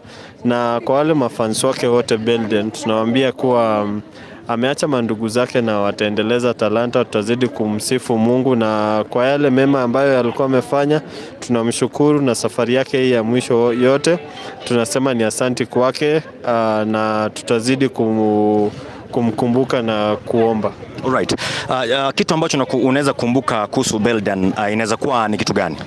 Belden alikuwa huko tukiwa shule, watu wengi walikuwa na undergo very many challenges, and as a church captain Belden was able to step up, and he could come to every individual by himself, na alikuwa anaweza kusikia shida yako, anaitatua, anaelewa ni nini unaendelea, anakupa advice, na kufuata ile advice ambayo alikuwa anakupa, ungepata kuwa many students were being removed from depression. Many students were, their self-esteem was being boosted, and at the end of the day you find that someone who was down, depressed, he could now be able to talk to people, have a high self-esteem, na pia ile kujiamini na kuwa kwake. Na pia kwa kuongoza kwake kanisa, watu wengi walipata kubatizwa, pia watu walipata kuwa wazuri, na nidhamu ile ambayo katika shule iliweza kuimarika wakati ambapo Belden alikuwa kiongozi wa kanisa. Alright. Asante sana. Now, okay. Na pia Morning Forgiven Singers, na pia huko shule alikuwa na kwaya nyingine ilikuwa inaitwa Melodious. Ni kwaya ambayo mkisikiza kanda zao mnaona wanaimba vizuri, na hayo yote si ati ambapo aliweza kumaliza shule aliweza kuwawacha. Alihakikisha kuwa anatembea nao step by step hadi sasa ambapo walikuwa wanakufa, walikuwa wanakaribia kurekodi wimbo ingine ambayo Belden ndiye alikuwa director. Yes. Alright, asante sana. Thank you so much. Mwalimu, mchungaji. Yes. Kwa haraka sana ili tukimbie kwa mazishi. Ni nini ambacho wewe utakumbuka kuhusu Belden, wewe kama mchungaji? Na asanteni sana. Mimi nakumbuka wakati alipokuwa kiongozi wa kanisa ambaye tunaita church captain, alikuwa anawajibika katika kazi yake na alikuwa anafanya kazi vizuri, na kupitia yeye tunajua ya kwamba vijana wengi wakaingia kwaya, wengine wakajitoa maisha yao, wakapatiswa, na alikuwa anatupa muda rahisi wa kuongoza kanisa. Na tunashukuru hii radio ya Kisii FM kwa kufika katika mazishi ya leo, na Mungu awabariki. Alright. Okay, asante sana. Thank you so much. Jambo la mwisho ambalo wewe utakumbuka Belden nalo. Lingalio mwelio pi omusiole. Lingalio mwelio pi ule nyori gore ya Belden. Otana Belden wikamu nyore asengencho yenganiye. Nkikirawe. Biyamono omwana oyo nkomonyora amatera abo alibare gotera kubwa mono ogotera nkoro kubaterete kwegesongo igogogo chagwato bwata buya sana agoteba ng'ali goresi baragende nga inkanerengiya asara agende aseme chande tali amakweli atali na ndokorango gotera uko kere gukurabe kunonye nkurweredi gogo gotoimokia magombo nchina kundoche atotigeira matera ya yebuna atotigerete iga. Alright, asante sana. Thank you so much Omorandi. Mbiamna searching kichao manchua omuliri the update ambayo elebone gasinga kichiganiringa amatanga ni gategere gukoreka as homestate go sase kasobo, lakini abasani amo ne kuchiko ligi chia ya mona bali basoma nababu bakana ote bayate konyarekana tiga bende Belden aleru aseke wanda kireke nene asara nene asaragia Kemunto araisanike nga Belden orereruwe uya igasebire bigante tukona tukonya gotaraiga ndore naki amangana yakoba. Alright, asante sana.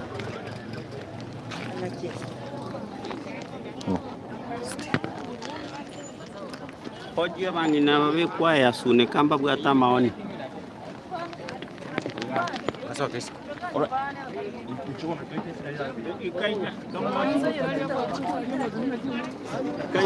Acha Steve. Kwa yeye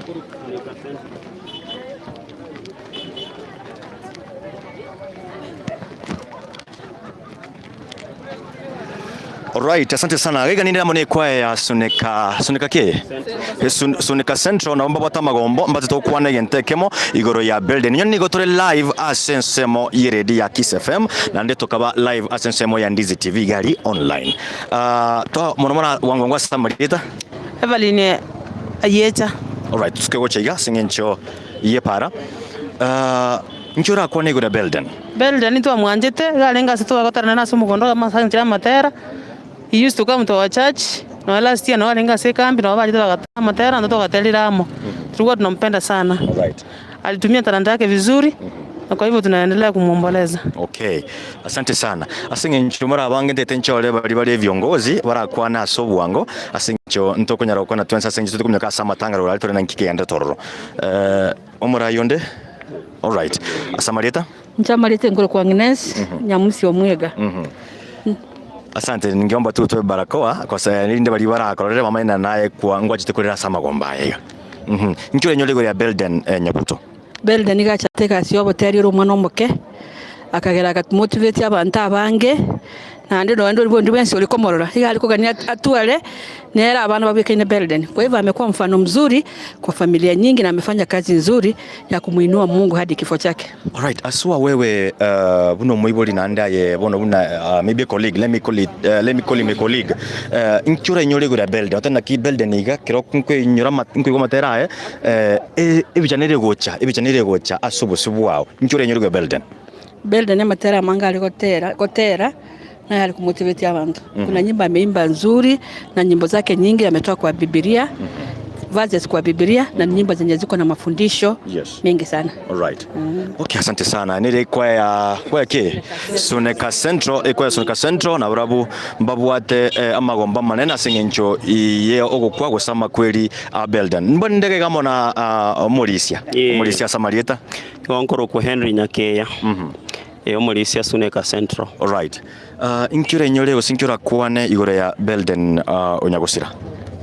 Ekenene manyete igore ya BELDEN Nyagusira no bwororo bwaye na amaskania bwate nabo igarengo mugweka no muyase abasaye igerwete asengencho yokomukorera Nyasaye na ende takorwa se birengere libyane kiagera korwa rengo mwana omusini ni primary level mpaka bunachete university. He has been the same tanya gutoka se mago sandons. Alright. Yeah. Igo ningali omurura kwane maybe go chase abategereri amona baligeri oratebe iguri amagombaya wonorera bono ekere nare gotebia abategereri na barigeretie chinga kiechiga nkiringa bainyure family ya Nyagusira BELDEN abana bali bamwa bari goteramo na etimu ende bari goteramo ekiagero mugando renge sobodel vin litkulia rero igoetaneti abantu chilifu no ene 200 igarerwa buna minister gosebune president yense. Alright. Igombia mono. Asante sana. Asante. Mwanchwa omurigereri nande oliotegerete na kurigeria NDIZI TV amo na Kiss FM ebire bigande tenkwana mono yomo kisha baadaye tumnyakasa matangarogoro tole na nki kigende torasa Marieta. Asamarita nguru Sister Gladys. Mititi ngokore TV ya Capuchin TV ya Catholic. Anene mono nchige ndunda atebe omwana oniga nkunete mono amatera na nyabuguriti onzi bikurwa nkaira se TV ya Capuchin TV ngamo promote and I've been inspired so much with our songs, with his songs. And what I can remember him is very humble boy, very simple. Umwana ore university but yotari kuebeka mune university oebeke down to the ground. So that one touched me and that's why I came all the way from Nairobi wacha kumulira. Alright. Asante sana sister. Etenya sago seni asingencho iyo bwanchani obu. Mwancho motegereri I'm giving back to the cameraman elinde atoire torena ntonyale go ikagari asensemeli ya amatanga asale. Asante sana. Mbia mono.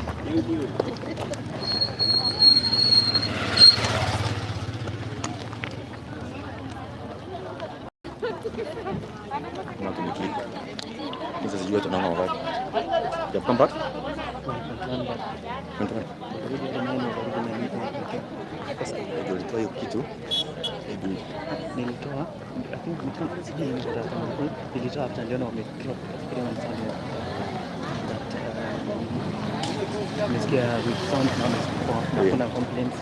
No complaints.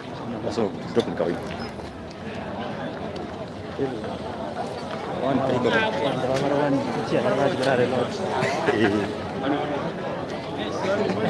Motora.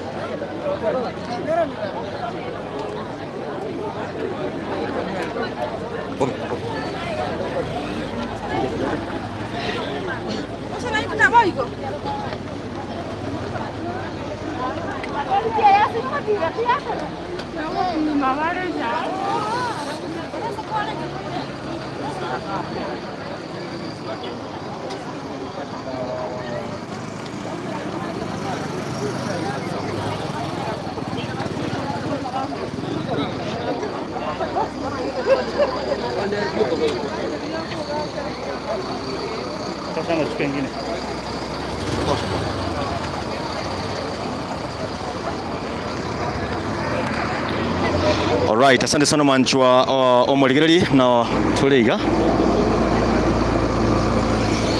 Una tuliga tugendete kuminyoka guchia ase amatanga tore na ada my cameraman nesigatika turi korota na kiamangana yokoba nyonere nkayo mu Gusii iga amo na NDIZI TV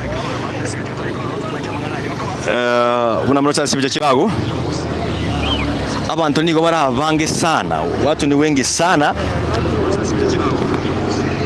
wengi sana, na inabidi tuachire ngorangora elinde toike tore na kiakoba.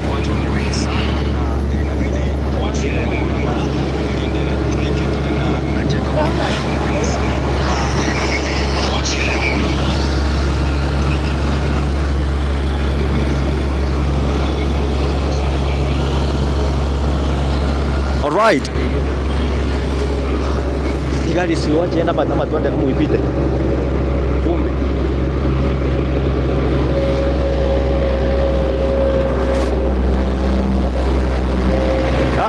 Tika. Waanze tuire?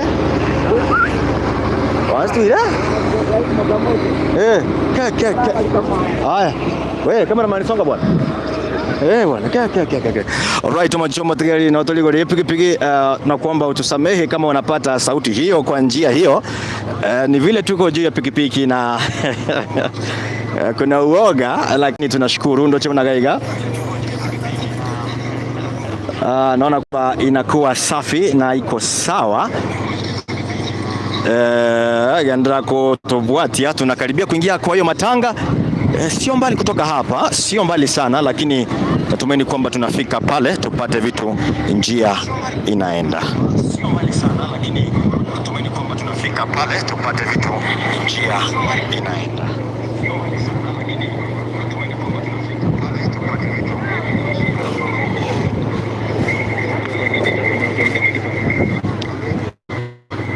Alright, unapoangalia cameraman anapofocus hawa watu wote unapoona hapa sieti ni soko. Ni watu ambao washatoka kwa matanga na wala. Unapoangalia sehemu nyingine pia ni watu wengi sana by the way. Wao kwenye matanga sijui kama tunaweza kukubaliwa kuingia. Unapoangalia wote ni watu ambao wameshamuona kwa sababu unamuona na kuondoka. Inlo. Nimepaka nimepata watu wa kwangu hapa. Alright, hapa shimanzi imetanda hapa sana.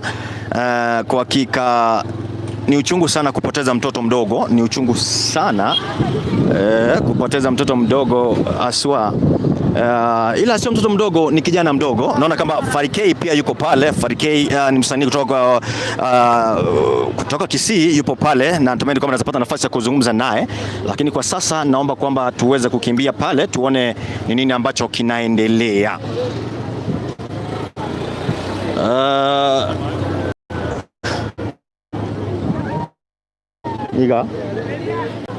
Ni hapa, si ndio? Alright, mtazamaji, tumeshafika na dereva wetu hapa ndiye ametubeba.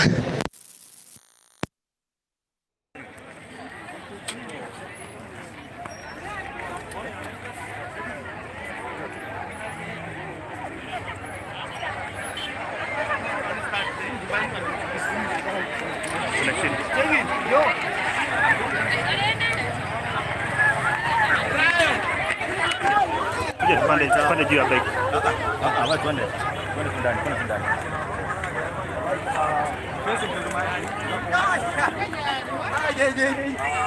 Ni mchezo wa paka na panya.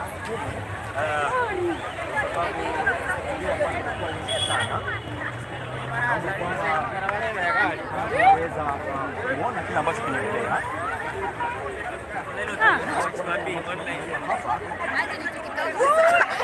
Natumaini kwamba hapa itaisha ikiwa sawa. Samora. Right. No, I have to say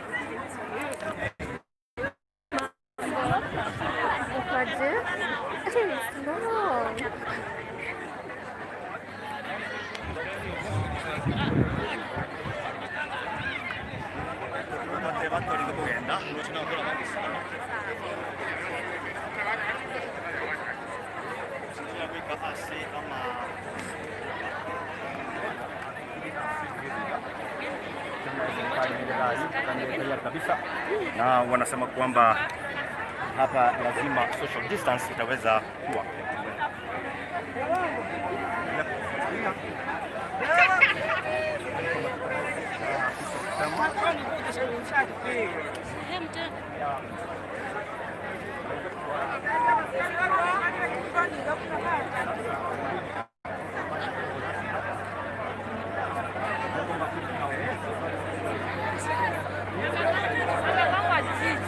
Yeye ndiye ameletea ushindi.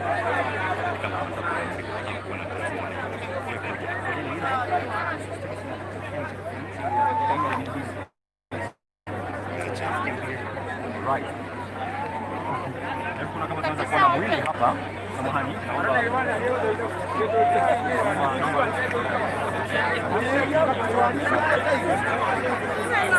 Ametoa mmoja. Hadi ara zingalia. Sasa. Boss kidogo. Bana. Sawa sawa.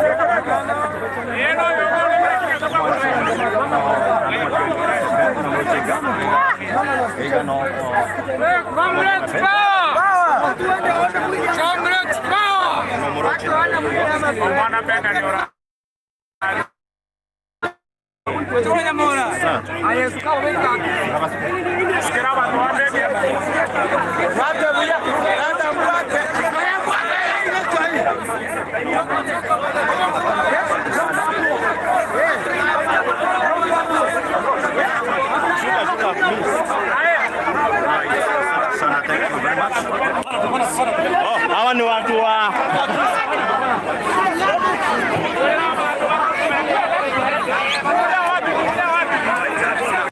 asensemo ya Kisii FM amo na NDIZI TV igaiga mnoroche iga.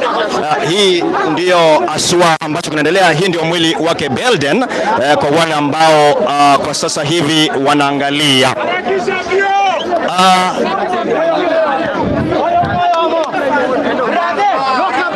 Unapoona hapa watu wanang'ang'ana kuona ndugu yetu BELDEN, sasa hivi vitu vinakuwa ni ngumu kidogo, lakini naomba kwamba vile kameramani wangu agendete ko bahorokia mangana yo na bako baigo asinchiringia oinere BELDEN onye mwamura oinere BELDEN Nyabuto oyo setu mabwaye as ebiro winga bunebiga. Right, my cameraman tumetiko senanya ko focus yarori na BELDEN bunare akibunoche mbagende tegega ko bange bintu enchira etakeire koba.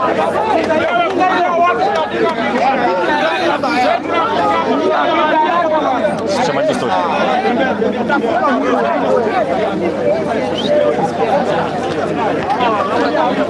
Zidenza tulitone.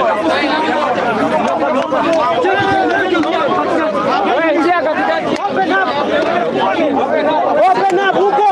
Elijah. Open up, Hugo. Twende. Wewe watembea.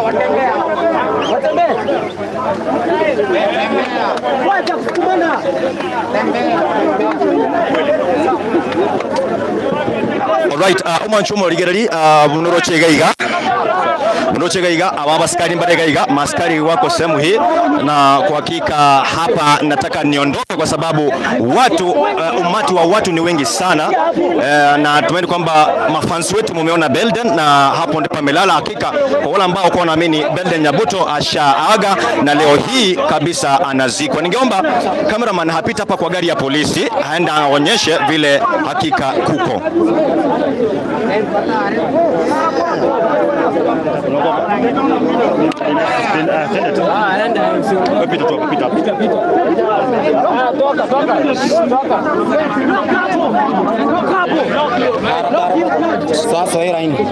Alright, omanchwa omurigiri ntetembora kiyo mabere o Belden, oyonere Belden onyalire gosira onyalire gosira nomoroche igo oyu nero yu Belden. Kwa wale ambao hawakuamini sasa leo hii washaona mwili wake Belden. Asante sana, back to the studio. Nakija baba mwenye reference from University of Kenyatta. All right, and mwata Nairobi. All right, asante sana. Asante sana. Unapoangalia hawa ni maafisa wa serikali ambao wamejipanga kwa upande ambao ni keep social distance na kuona kwamba mwili wake Belden umekuwa iko sawa. Asante sana, back to the studio na back to my cameraman atuonyeshe kila ambacho kinaendelea kwa sasa.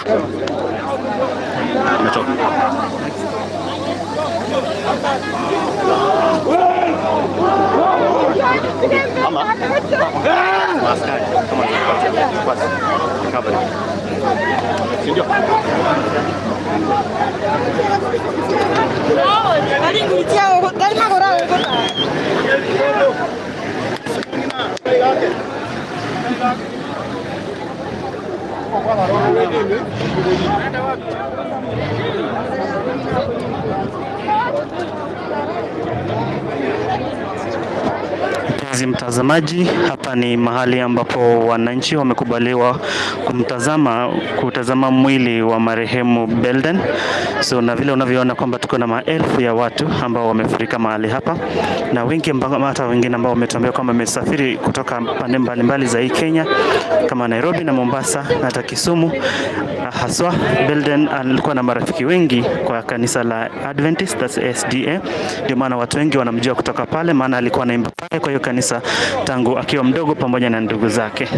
So ndio maana unaona kwamba mahali hapa pamefurika sana, kama kiasi kwamba mtu anaweza fikiri kwamba ni mheshimiwa fulani hivi, lakini ambao naamini kwamba hata yeye alikuwa ni mheshimiwa, ameheshimika sana na alipendwa sana na watu, hata kama alikuwa kijana wa umri mdogo sana, umri wa miaka 23. Kumbuka ya kwamba marehemu Belden alipoteza uhai wake katika ajali ya barabarani wiki moja iliyopita akiwa safari kutoka kwa mazishi mengine. So tunashukuru kwamba unazidi kutizama NDIZI TV, na kama huja subscribe ili uweze kupata 411 ama habari jinsi zinavyojipuka kutoka hapa Kisii. Na hilo unavyoona kwamba askari wako mahali hapa na wanaweka ulinzi mkali sana kuhakikisha kwamba hamna jambo mbaya ambalo litatokea mahali hapa, maana leo kwamba watu wako very emotional siku ya leo na wanaweza zua furugu, lakini naona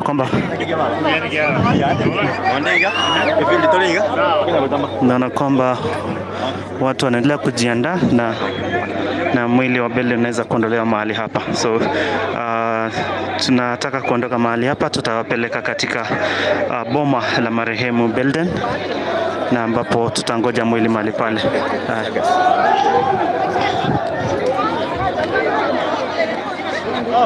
Kuja, Niki. Kuja.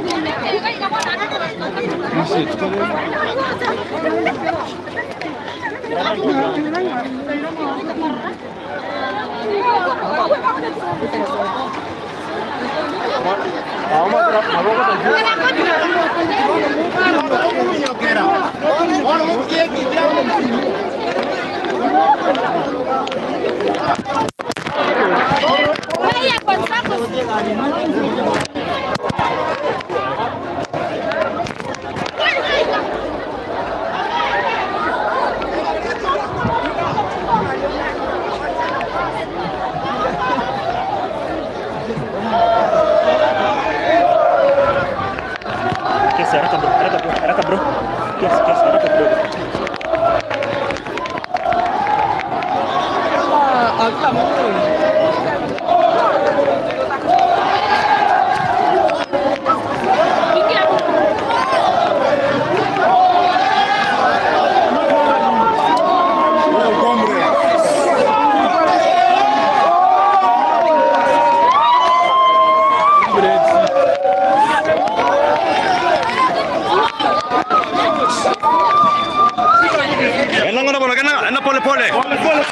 Okay. All right. Omwanchwa omoligereri na ndo mategero Kiss FM. Unorocheiga wanachukuliwa sasa kwa sasa anachukua live agochikotinde kuni gabogoligwa asengencho batebanga njateyo BELDEN arabone gari ya serikali gona migwete goma chomo ligereri na ndo mategero Kiss FM TV Kiss FM niko gwatebinga na morocheiga ayu naro agnete live emo kurwase orogongoro wase kurwase semeiga live songa Korieti mancho motikali kurwase semelia unomo bero BELDEN na kwa hakika amevalishwa sare za kusema kwamba ni kwa heri ya kuonana. Cameraman tunakimbia kwa mbio kwa sababu anakimbia mbio hapa. Wani mo. Kufanya shot.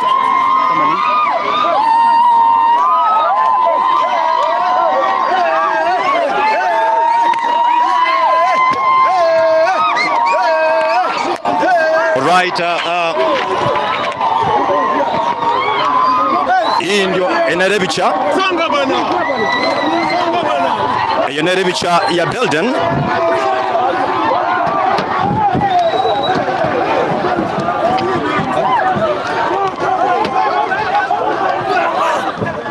Twende mbio hapa ni kubaya. Wanamonda magari bwana.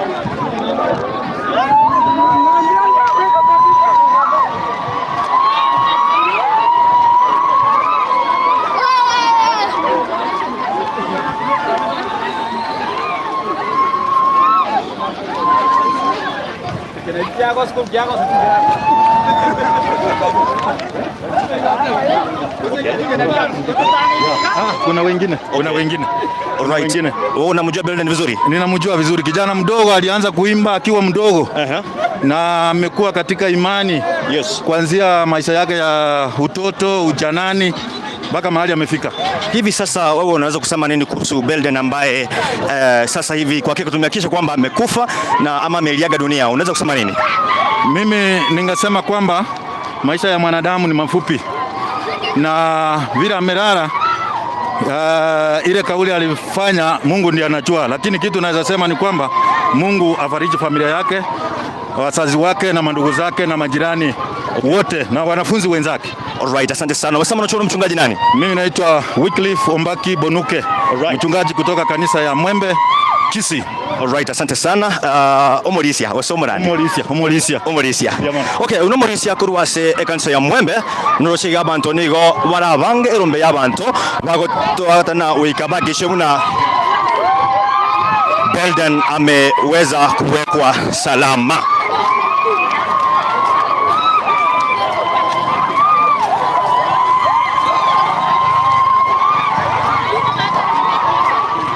Kimbia.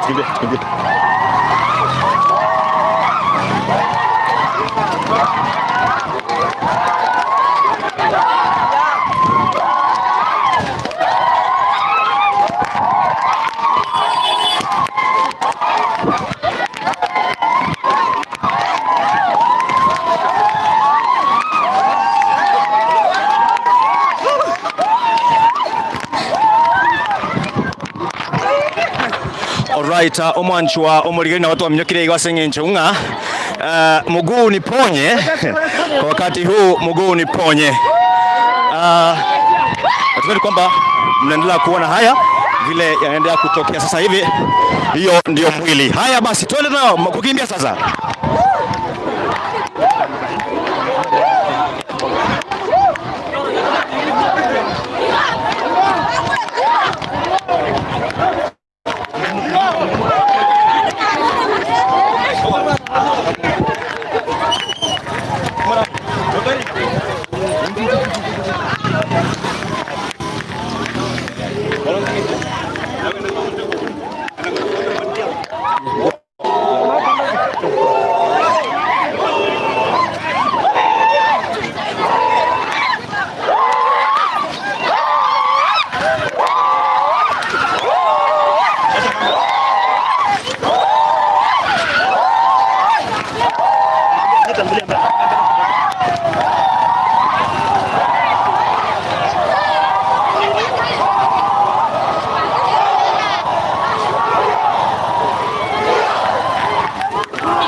Nabagenda takobi manchu muligari na bondo chibinto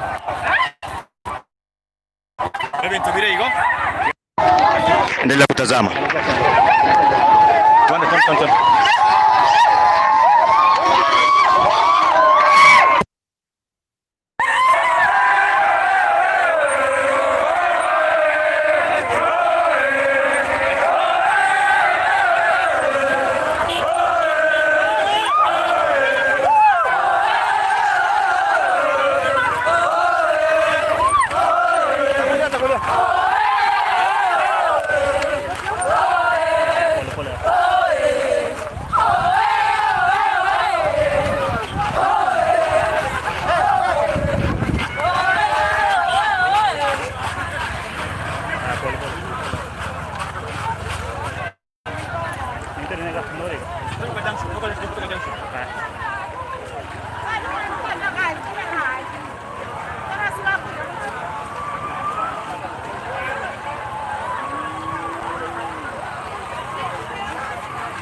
nimsaidie.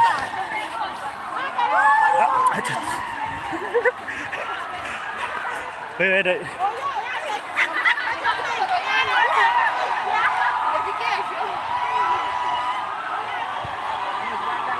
Atangulia twende mbele tena update. Tusimame hata for 1 minute at least.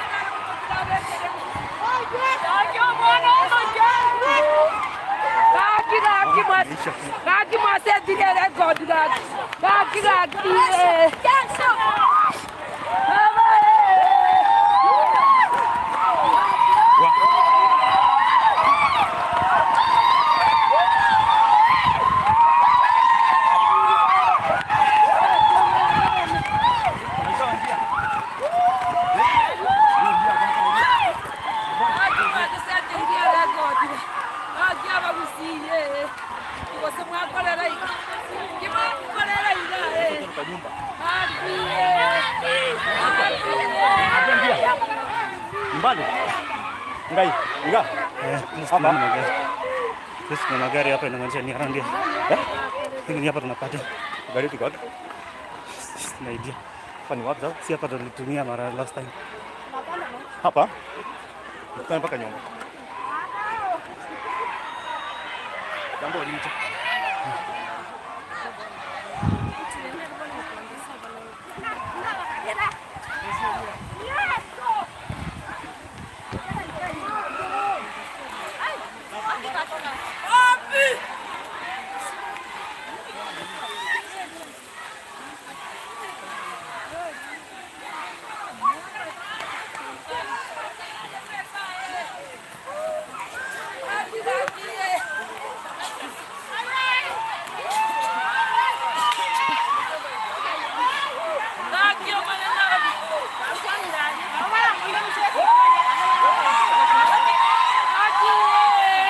Chuo ligari na watu wameniokea higa. Hata kamera zangu zimekuwa, lakini nitawapatia update baadaye. Lakini hivi wanaelekea kwa manyumba, wanaelekea nyumbani. We hope for the best. Senator kwa compensation.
After your fathers with chariots and horsemen on the sea. Verse 7. I jump to verse 15. And it seemed evil unto you to serve the Lord. Choose you this day whom you will serve, whether the gods which your fathers served that were on the other side of the flood, or the gods of the Amorites, in whose land you dwell. But as for me and my house, we will serve the Lord. Thank you so much. Make a choice today Thank you. Make a choice.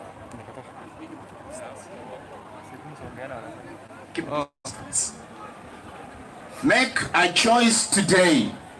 Joshua's final remarks to the children of Israel, he reminded them to be faithful unto God. In Kwana, your area ya Joshua uchasa, and they instructed them to choose to serve God. He however said, if you don't, my family have made a decision to serve God. I want to tell you that as we are gathered here today, the parents have a great influence on the bearing of the children. He recognized his talent and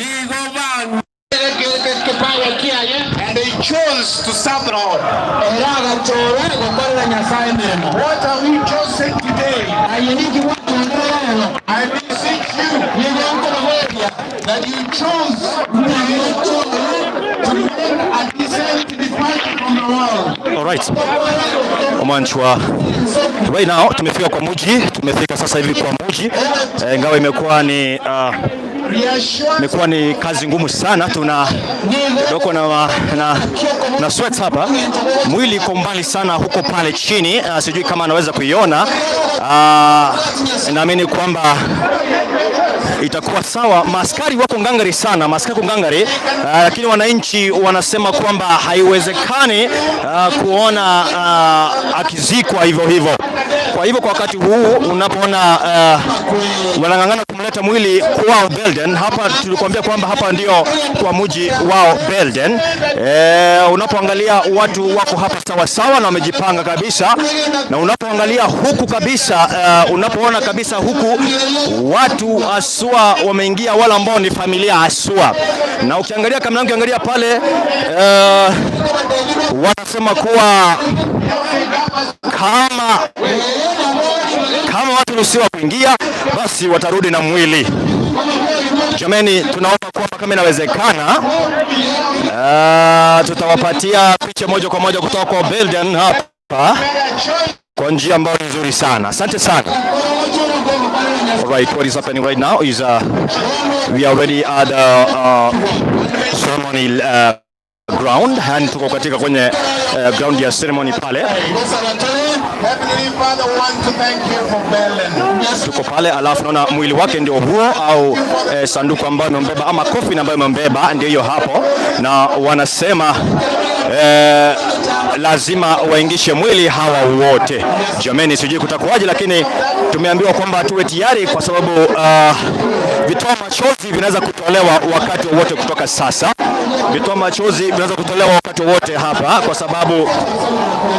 kwa sababu naona kwamba hapa kumekuwa ni vita juu ya vita vya paka na panya, kusema kwamba lazima BELDEN aweze kwamba ni lazima BELDEN aweze kuingishwa ndani kwa hii, lakini unapoona kuwa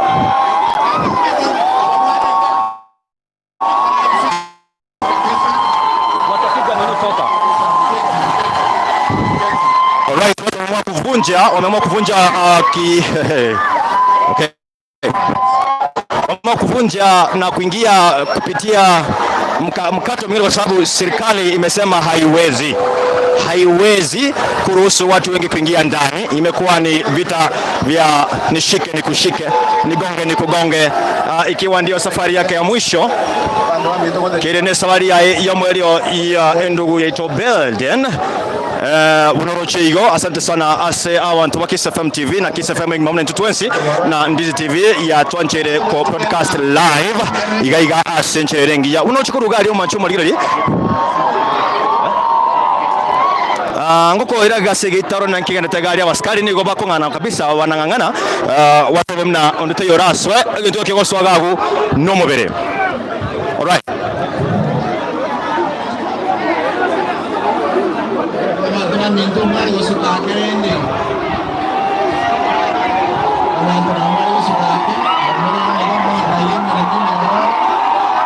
Alright, mwili imeweza kuruhusiwa kuingia, ingawa inaingia kwa kishindo. Wanasema ni direct kwenda kuzika, mnapoona alright, wamekubali kufunga kule, na unapoona ndio hapo ni kung'ang'ana kabisa, na maaskari wameamua sasa kama ni kubaya, wameamua kabisa kama ni kubaya. Huo ndio mwili wake BELDEN, ndio mwili wake BELDEN ambao umeletwa mahali hapa.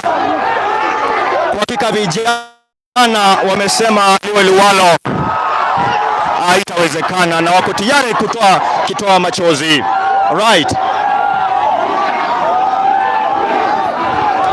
Okay, barabara kabisa. Hapa hivi ni vijana wameamua kwamba lazima aliliwe salama, maana alikuwa ni simba. Sasa wamekubali wakisema wamemfikisha salama kama dume. Okay, moja kwa moja kutoka kwa hiki kijiji, sehemu hii tunafanya kwa njia taratibu ili kujua kwamba hii yote imewezekana kuletwa moja kwa moja courtesy of Kisii FM na NDIZI TV online. Kwa sasa hivi mpendo wa mtazamaji, unapoona na msikilizaji ambao unasikiza sasa hivi unataka boniga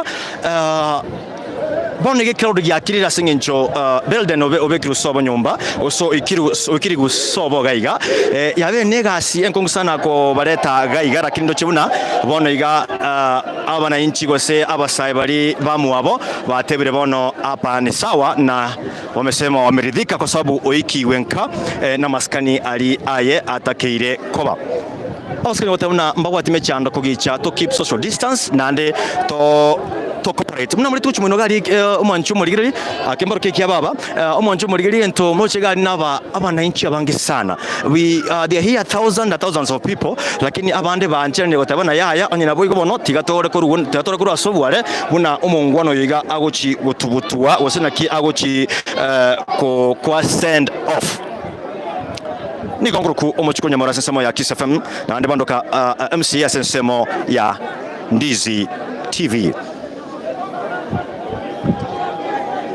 Alright, aya mase mondo chegari abaskari ni watabna andakora mobile konde nkoyo nigo bagotabana asichinga kichiga igotete bakora maskani yo mweli obuna babikire ebendera yusune bendera gose nkikibara bekorro tiende mose nike angekorro ngigende torro ama samani kwa ambao wanasikia Kiswahili samani kwa ambao wasikia Kiswahili kwa sasa, lakini sasa hivi nataka tusikie kila ambacho serikali inaenda kuamua sasa hivi. Asante sana.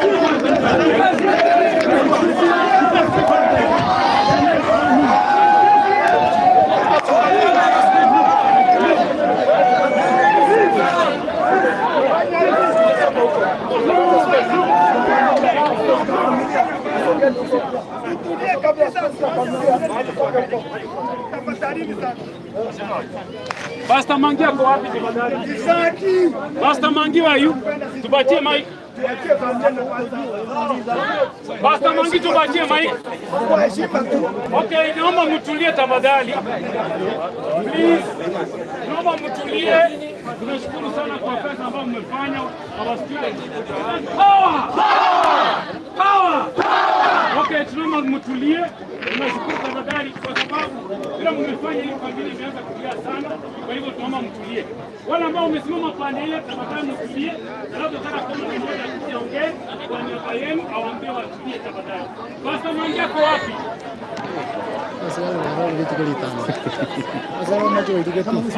Basta Mangi yako wapi? Nataka kupatia.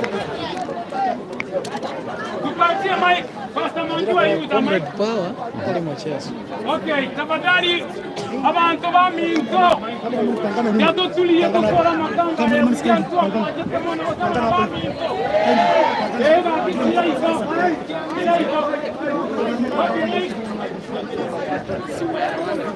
Cameraman, let us give him this side.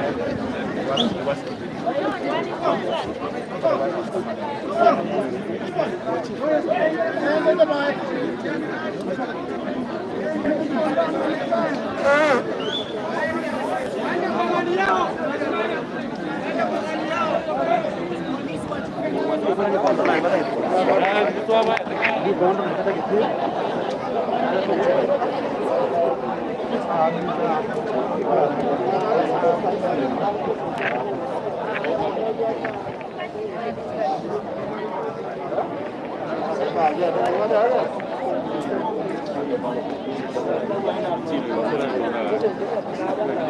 basta mwangia tupatie mic.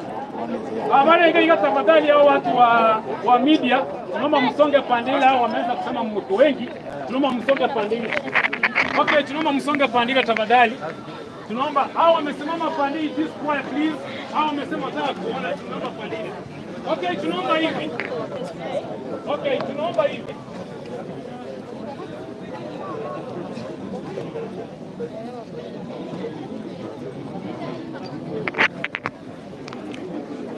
Alright, mpenzi mtazamaji, sasa hivi unapoona kitu ambacho kinaendelea ni wameruhusu waseba nchiranire wasoa ase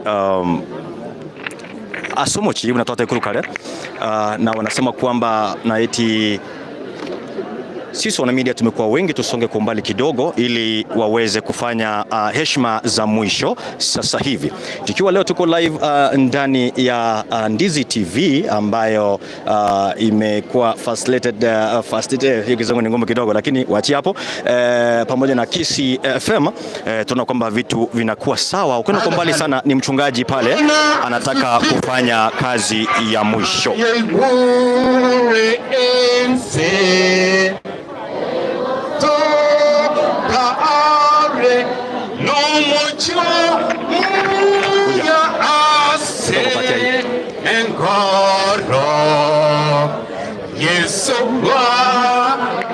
Abana banyasandi yamure mwezi yasirire montando yasende.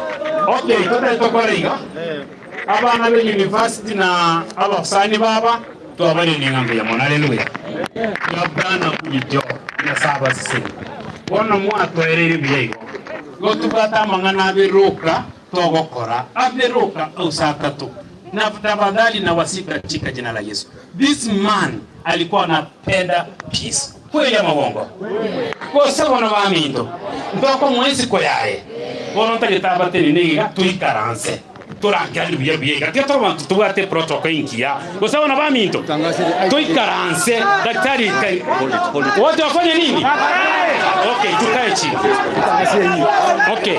Mtangazie hii imepotea. Okay, kuna simu hapa imepotea. Aniona Elija. Aoneana huyu. Okay, tunataka tupatie hii mic to the church, lakini before that na kuna simu zimepotea ziko hapa ndani. I want to recognize this gentleman. What is that? Where is Matoke? Okay, you can sit down now. Okay, Matoke anataka kushukuru wale ile kazi mmefanya. Ndio kwa mwalimu bagaba kwaniga tutoe program ngao. Comrades power, comrades peace, comrades peace. Distinguished guests, comrades, parents, BELDEN, receive greetings from the comrades fraternity. First, take condolences from all universities in Kenya. Yes. Comrades power, comrades peace. First, take condolences from the fraternity of the students in Kenya. BELDEN was a friend to all, and you can testify. This is not my voice, it is because I was mobilizing the students to silence. I'm Matoke Patrick Osebe, aka Ambassador Matoke. For those who know me, I'm the Ambassador Matoke, Chuka University. Their balls. Kindly, comrades, come to condole the family. Let us bury our brother in peace. Let us stand with our brother and show him the last respect. Abantu baito mbiyamore naende nonye turasama be akina basora mobe mutwara murembe tutuguto mwana minta asomorembe montonde bwezi tabasa korete libirira somochyo abayibori ba I'm proud of him and we stand with the family until the end. Watu wa you inua mikono. Watu wa KU University kubwa inua mikono. Watu wa Nairobi University mikono juu. Watu wa Chuka University mikono juu. Watu wa Kisii University mko wapi? Watu wa Kibabi mko wapi? Watu wa MKU mko wapi? Wale wengine nimesahau mko wapi comrades? Peace. Peace. Peace. Omomurota kwa Biblia. Wana kwa uyero wateneta wa mama wetu wa university anataka kuongea jambo moja, alafu tafadhali comrades. Please. Na waomba kwa heshima zenu, tukipatia pastor akianza kuongea tutulie. Sawa. Nimeshukuru sana mwenyezi mkuu. Kwa majina mimi naitwa Mwalimu Felix Anyona. Wengi wenu tumekutana kikashani kule katika ukumbi wa WhatsApp ambapo tulianza shughuli hii mapema tangu haya maneno yatokee. Kwanza kabisa ningependa kutuma rambirambi zangu from the University of Nairobi where I'm coming from. So these are our brothers, KU are our brothers. We say that atuta miss, lazima tufika hapa, we bring our condolences together. Kitu nataka niwaambie ni kimoja. Huyu jamaa Bwana Belden alikuwa mwalimu pia wa kusomea lugha. Tumekuwa tukishiriki naye pamoja katika makongano mbalimbali. Bwana Belden amekuwa katika chama cha Chawakama. Chawakama kinamaanisha chama cha Kiswahili cha wanafunzi wa vyuo vikuu na Afrika Mashariki. Tulikuwa pamoja naye katika kongamano lilikuwa Kabianga, chuo kikuu cha Kabianga. Lakini mimi ningependa kusema huyu jamaa alikuwa mja Mungu sana. Mtu ambaye ataleta maneno baada tumetoka hapa as comrades, amfuate. Mtu ataleta maneno kwa familia, Mungu atampea peace. Comrade peace. Comrade peace. Comrade power. Comrade power. Belden tipim. Belden tipim. Tumehusunika sana. Poleni familia. Pastor Kakonya kuyanda. All pastors wako hapo. Can you raise up your hand? Can you stand up? Let us recognize them in a special way. Sukamoja moro kanega. Iga pastor Nyakuyanda hawa wote. Hebu tuambie pastor wetu walichunga kijana vizuri. Kakino ni tulimoro gitu igo. Tulimoro ya iga. Ni tulimoro. Aba pastor bakwani iga bakwani ango iga. Mbiyamona, God bless you very much. At this time I want to welcome Pastor Mangi. Senior pastor. Oh, thank you. Wamesema senior pastor Mangi for only some few minutes, alafu tupatie tuende panela ya juu.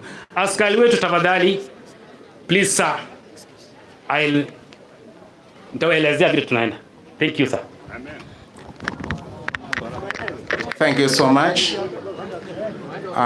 KU students, I am happy to see you. You are learning with my son. He's doing aeronautic engineering. Is that, no, aerospace engineering. He's with you here. So when you see me, you see your loving dad. And I'm here to stand to condole you for having lost a comrade like this one. And to the family, may the Lord of all grace supply all your needs. And I'm happy the way you are now come. We will be moving on smoothly. Waheshimiwa wetu ambao wanatuchunga walinda usalama, we thank you so much for bearing with us. It's a situation that we never foresaw, but yet it has come this way. Allow me to read just a verse and then make a few remarks before we go to the next step. Let us pray. Holy Father in heaven, here we are mourning our son. Here we are grieved in our hearts. The burden cannot be borne by any one of us. But Christ Jesus, you will lift every soul because that is what you are qualified most. In Jesus' name we pray. Amen. Days are filled with sorrow and fear, hearts are lowly and dread. Burdens are lifted at Calvary, Jesus is very near.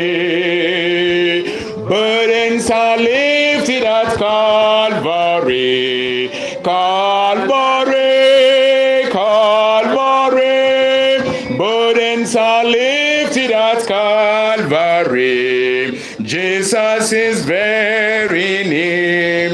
Hebrews chapter 11 and verse 13. Hebrews chapter 11 and verse 13. These all died in faith, not having received the promises, but having seen them afar off, and were persuaded of them, and embraced them, and confessed that they were strangers and pilgrims on earth. Brethren, wapendwa ambao umekuja katika sherehe ya mwisho ya mtoto wetu BELDEN siku ya leo, maandiko yanasema ya kwamba kuna wazee wa imani waliolala kabla kupokea ahadi hii ya ufufuo, lakini wakalala wakiwa na matumaini, and they were persuaded that for sure they are strangers and pilgrims. And I want to tell you today and remind each one of us today here that we are all pilgrims and strangers. That is why there is death coming all the way. This young man, BELDEN, read the Bible. He was convinced, just like it is very important for parents to exert an influence that is positive in the affairs of children. It is out of that, and I want to say it again. When I came here to do groundbreaking, Zebedee, where are you, Zebedee? I've not seen you. Zebedee? Namoro. Anyway, can you remember when I came for groundbreaking? George, you remember it was during the camps. And after I had presented a sermon, the young people were called to sing.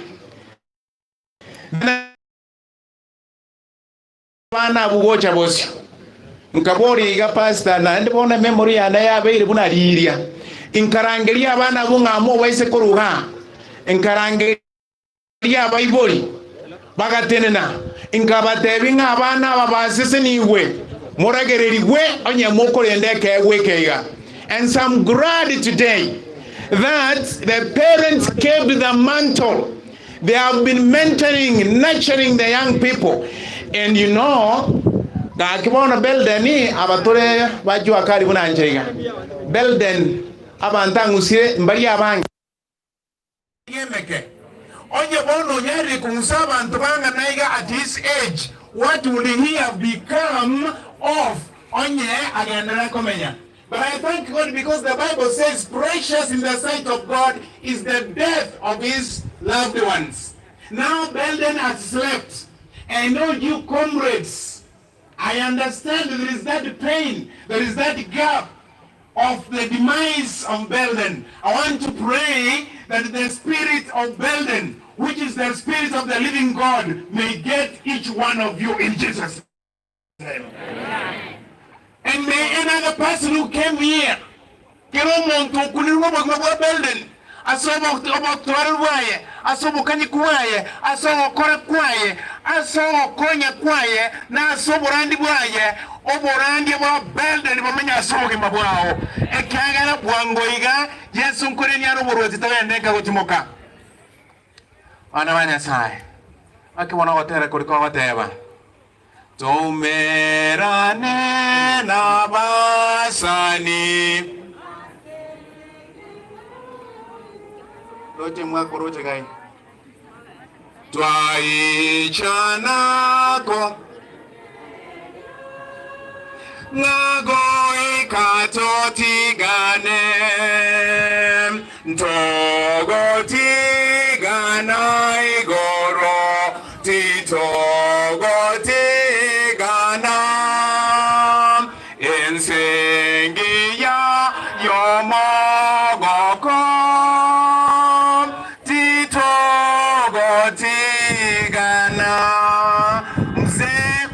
Zebedee na mke wako pamoja na watoto na familia nzima yumo haka Mong'are. Ninajua huzuni mlio nayo, simanzi ambayo imejaa ndani ya nyoyo zenu, lakini nataka kuambia ya kwamba mtoto alichukua njia nzuri na akafanya uamuzi, nanyi hivyo hivyo muamue, maana alikufa akiwa naimba. Kiagana na nyora Manganaya alikuwa akiwa anafikiria kurudi studio kurekodi nyimbo, kweli ama si kweli? Igoninde familia achire yango biroko gabuga familia achire nerense giya kogua asokwege na twayerora na kitata gatoga nyete gotoro sega obo menyo sengiya wotambe tomera nege wengiya sengiya wotambe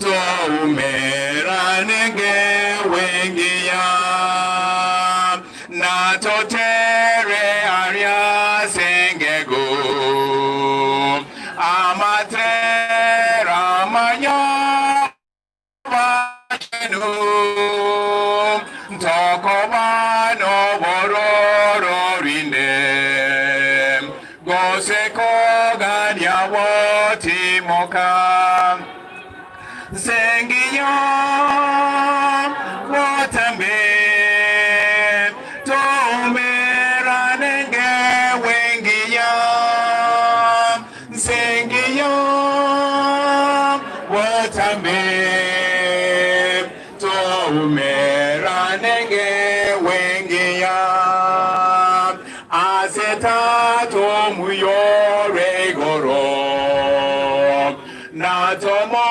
baketomo tobye aseke wakyo wanchani nebisyo atose senidye sengiyo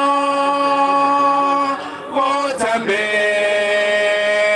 tomera nenge wengiya sengiyo wotambe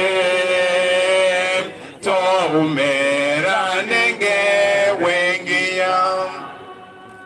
Family mwaka zebedi asinga kichiga cyobobonge okoyigusu okonge ebirengare biseregete obonga obwa makweri mumwe bwatukire Nyasaye abarere abagate bunengoko ekwagata ebicucu byaye elyanse lyatigere lya BELDEN Yesu Kristo ali icholie no kwegena wa BELDEN oro kwegena kwa Yesu kwabasichinkoro cheino bonongo ichana mura sekere egekerekegeke amaene BELDEN urarire titoko morarinde lakini tuire ni Yesu mbuye mono owo kukwaye gukarari obobui igorasa makweri amonebibe tugazinyete osemeria enkeria mebosokanetabe enkeria marwaira tabe enkeria bitina bitabe enkeria gotigana gotabe einerenka abana banyasaye nabariganira mwezi barenga bateba na Yesu incho twarosire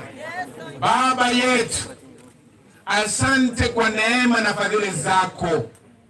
Sote tumeinua mikono yetu juu kusema ya kwamba kwa hakika tumechoka na tumekuwa mashahidi kwa kifo cha BELDEN.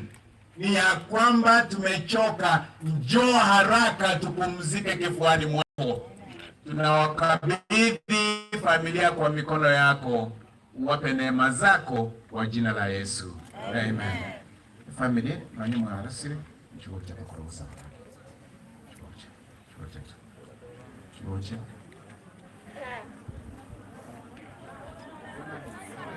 Obe tu ikaransi waandishi wa habari tafadhali tukae. Chuo. Ya.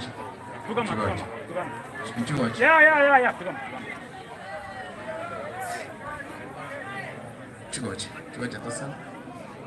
Tukame. Chuo. Wangi mokari gocha. Barandi amware gocha rende. Wasi berbe karansi. Okay. Okay, sawa. Lakini haya kwanza watazile ngocha bali. Chuochi. Mosiri. Oh, okay. Tuigure lake. Wapiga picha, simesikia vile wamesema. Mchunge wale wa nyuma wasije wakalalamika. Tuigure omwana wakonye baragotera komo gotera baragotera omanye gutenena tokoro gusaba.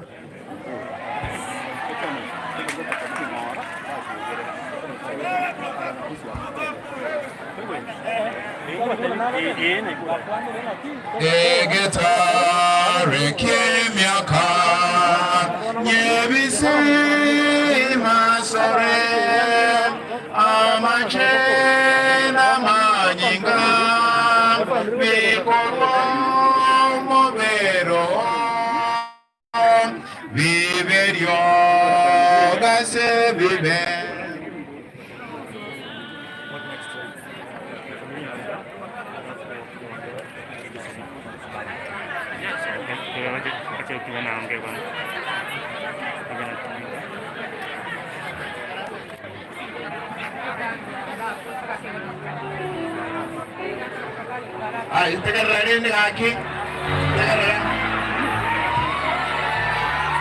The beautiful home with the curtains raised, the beautiful home, Jesus in there. It's a beautiful home full of love and joy, the beautiful home for me. The beautiful home with the curtains raised, the beautiful home, Jesus in there. It's a beautiful home, full of love and joy, the beautiful home for me.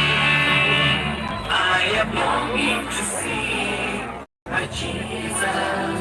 I am longing to see.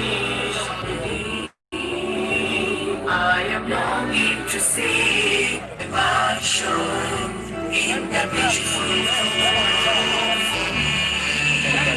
I am longing to see my Jesus. I am longing to see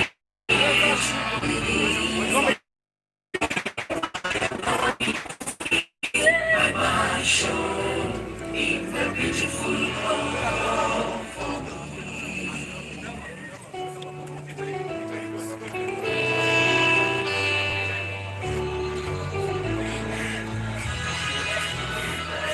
When he ascended to that heaven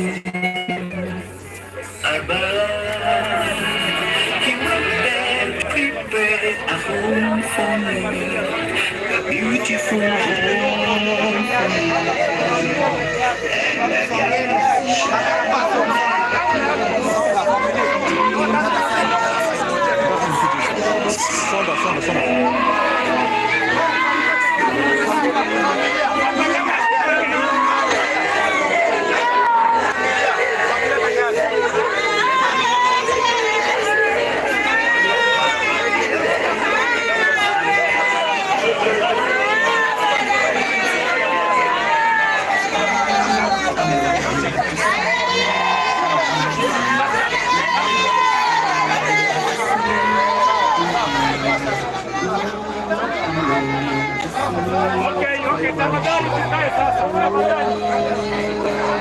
Abande karansa familia peke yake.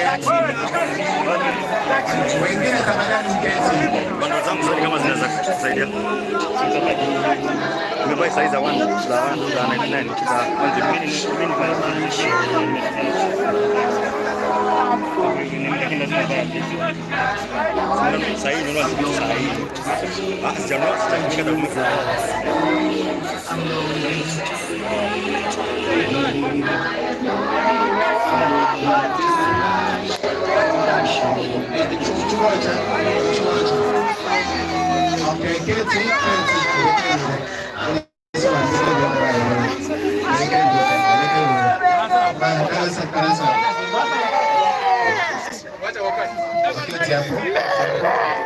Wachungaji, mchungaji Aliera tafadhali njoo uweke familia. Maana bado lete vitu. Wachungaji njoo. Wachungaji njoo. Wachungaji. Asante. Asante. Ati kirokende? Sasa kirokende?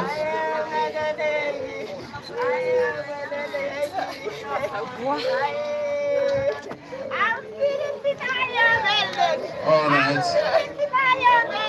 Pastor? Wachungaji? In solidarity?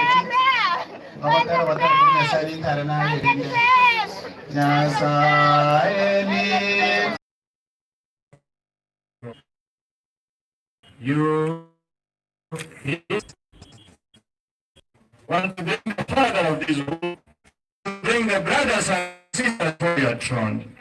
Kindly requesting you, dear Lord, that as you go around comforting your children, may you comfort this family in a very special way. Their hearts have a great burden. Dear Lord, they do not know how they are going to move from here. But I want to thank you, dear Lord, because of your promise that you will take care of your children even when they are in an experience that they cannot be able to understand.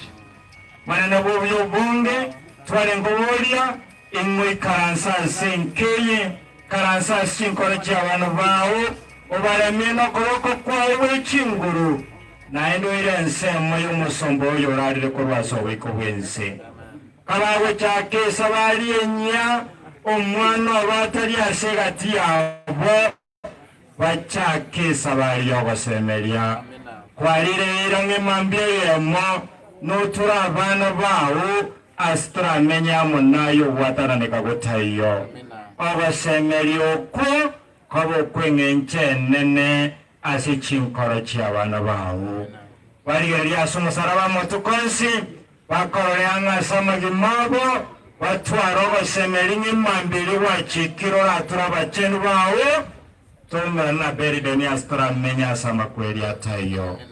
May you disperse your children with your grace. And even, dear Lord, as we travel from this place, grant us the traveling mercies. As your servant will be blessed. Security.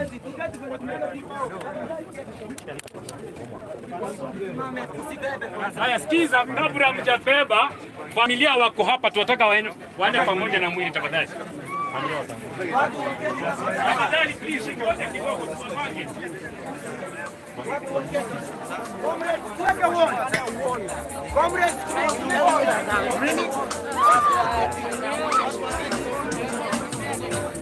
Ngoja familia, kama familia itatoka tafadhali, please. Tafadhali please. Ngoja familia please. Kindly. Okay. Naomba wale wako na t-shirts wasimame pande hii na pande hii. Mungoje familia. Familia watakuwa mbele, alafu mwili itoke. Alafu mugeuko tupande pande hii. Tumeelewana? Alafu tunapopanda ile wimbo unaitwa Jerusalem ndio itakuwa ikimba mpaka tufike hapo juu. Tafadhali comrades. Na abana banyukira akimutira rero murorondori elinde esire familia yaso wanje na mabira mange familia ukamutira familia ukutira ukoma sawa All right. Omanchwa omorigeri nande omotero Kisii FM ebirebi ga unoche iga BELDEN guchekube ku ase ogotumuka kuaye ase oboina buaye ase birebi ga twakodre nkore family ne bate ku mata family gekolera asama gombo sana. Kwa wale ambao wasiki Kisii naambia kwamba ndugu yetu BELDEN hivi sasa ndio wanaanza sasa kumchukua kwa kaburi lake ili aweze kupumzishwa pale. Imekuwa ni changamoto sana kwa sababu alikuwa ni kijana mdogo na ni kijana ambaye aliopendwa na watu wengi sana na wametoka pande zote za Kenya kuja kumulilia huyu jamaa. Kwa hivyo kwa wakati huu, mpendwa wa mtazamaji, nataka nikwambie kwamba tunataka unapoona hizi line hapa, hii inaitwa ni comedies, ndio wanasema kwamba lazima ndugu yetu awekwe sawa na zile heshima zake ambazo aliyokuwa nazo. Kwa hivyo kwa muda huu ninataka nikupatie moja kwa moja kwa njia ambayo ni rahisi sana. Unapoona vitu vinafanyika sawa sawa. Unapoona hii ndio njia ambayo wametengeneza. Asante sana, asante sana.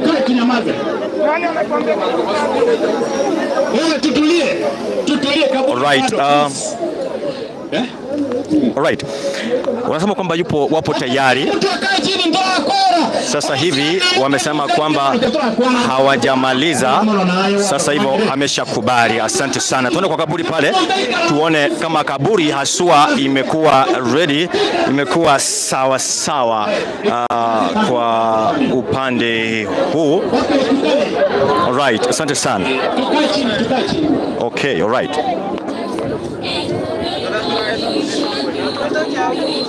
Watenza kidogo. Sasa wanaipanua.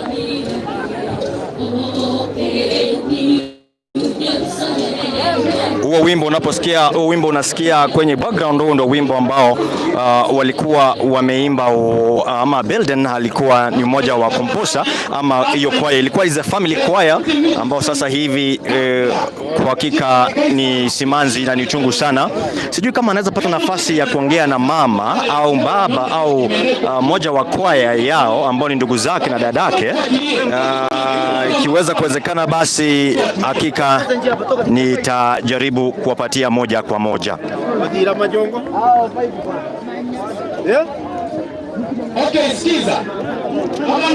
Kwa hakika safari imekuwa ni ndefu sana. Na unapoona umati umejazana hapa sana, hiyo ni kuonyesha kuwa BELDEN alikuwa anapendwa sana na watu wenzake, au alikuwa anapendwa sana na watu. Unapoona uwanja huu ilikuwa kama kawaida ilikuwa ibebe watu 100, lakini sasa hivi imebeba watu zaidi ya 2000 kwa kuangalia tu. Lakini na pande zingine pia pale kwa kuangalia kwangu na mtazamo wangu ni kama watu tu wachache, sio watu wengi sana. Vitu viko sawa, watu sio wengi vile walikuwa wanatarajia iwe, lakini tunashukuru. Kwa ufupi sana niko hapa na mtu ambaye Alright, niko na Matoke from Chuka University. Matoke, unaweza kusemaje kuhusu kifo chake BELDEN? Na leo hivi kwa hakika umeonaje, imekwaje? Kwa majina naitwa Matoke Patrick Osoro, aka Ambassador Matoke, Chuka University President. Naweza sema ya kwamba BELDEN ni mtu ambaye alikuwa ametekeleza mazishi yake. Amekuwa mtu wa utu ambaye ana share ideas to all comrades. Amekuwa mwimbaji kutoka utotoni mwake, kwa sababu BELDEN nimemjua kama akiwa mtoto, akiwa primary ambapo alikuwa mwimbaji. Akaenda shule ya upili amekuwa mwimbaji. Akiwa KU amekuwa mwimbaji.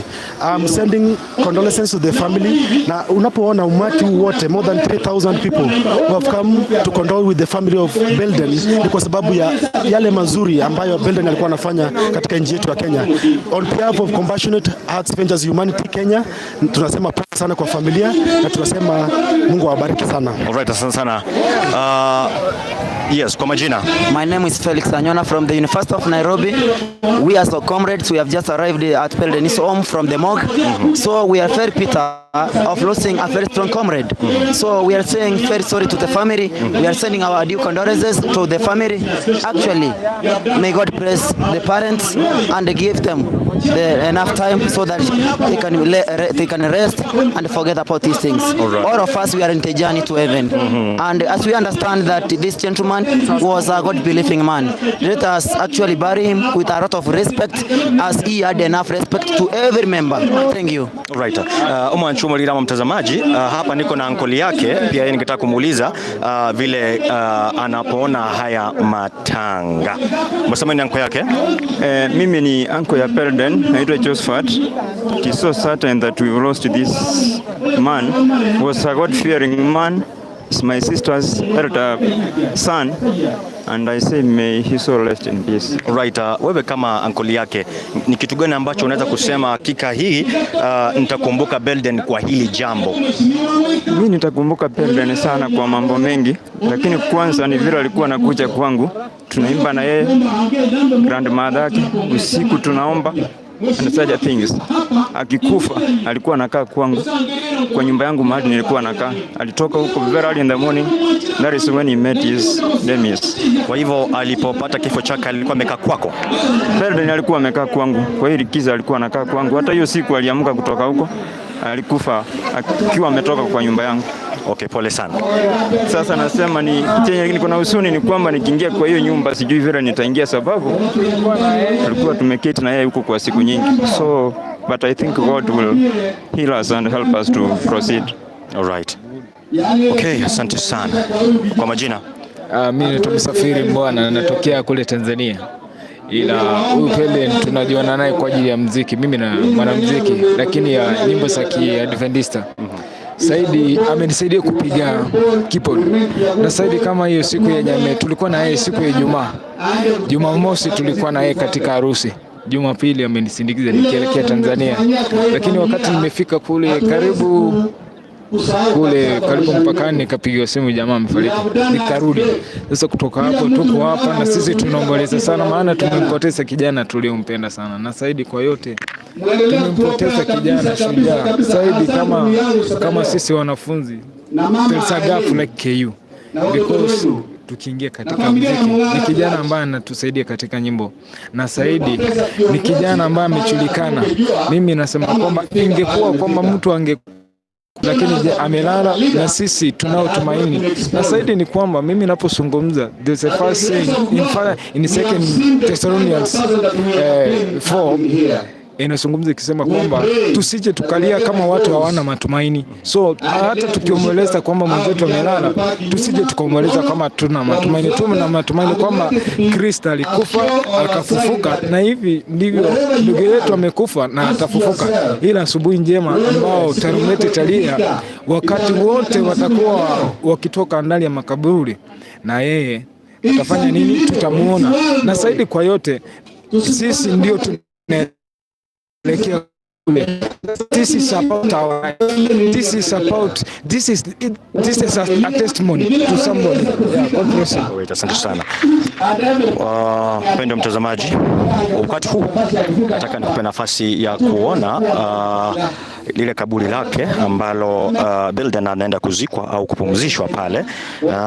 Na magomba manene sana aso Gusii andonse aso tagrete na magomba manene sana asebire biga igana bateno twarenge kurumo chakano ndeto promising ankuna twarenge twana inkigendete igiga no Belden wose ase Belden agocha kubikwa na ase agocha ku utimokigwa asebiro binga unebiga gongo biraso ubuwango sana. Kisho kwa haraka zaidi nataka nionyeshe kule ambapo anaenda kuzikwa. Sasa hivi mnapoona ndio wameanza ujenzi. Walisema lazima Belden azikwe kwa njia ambayo ni njia taratibu kabisa. Unapoona hapa washikadau hawa maaskari wanasema yuko tayari, pia wao wanaangalia njia ya huyu jamaa au mwenda zake anaitwa Belden atazikwa kwa zile heshima zake.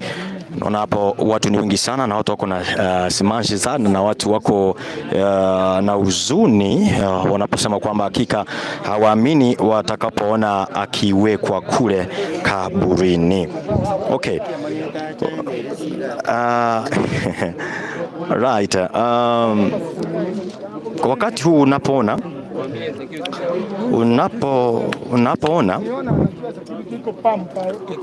kumbali sana, cameraman anafanya juhudi yake ili kuona kwamba watu pia nao wameheshimu social distance.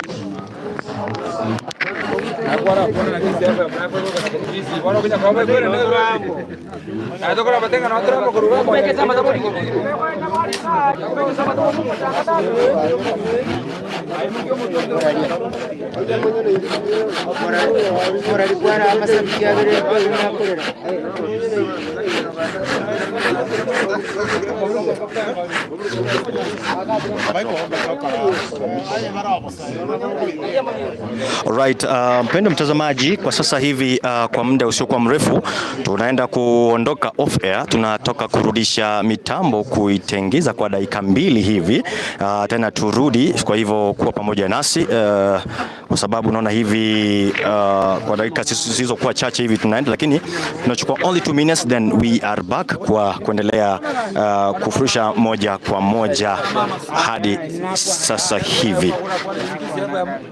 Alright, umwanchwa omurigeri nande omotegero Kiss FM nguchitoreko kogenda ase break yechidageka isano tumanjikana maybe ase seredi tuchikonya mangana mai, lakini gaiga ngojitore kubutuka asideka ibere nande tuirane gocha kenda kunyerigeri na konyancha NDIZI TV amo na Kiss FM.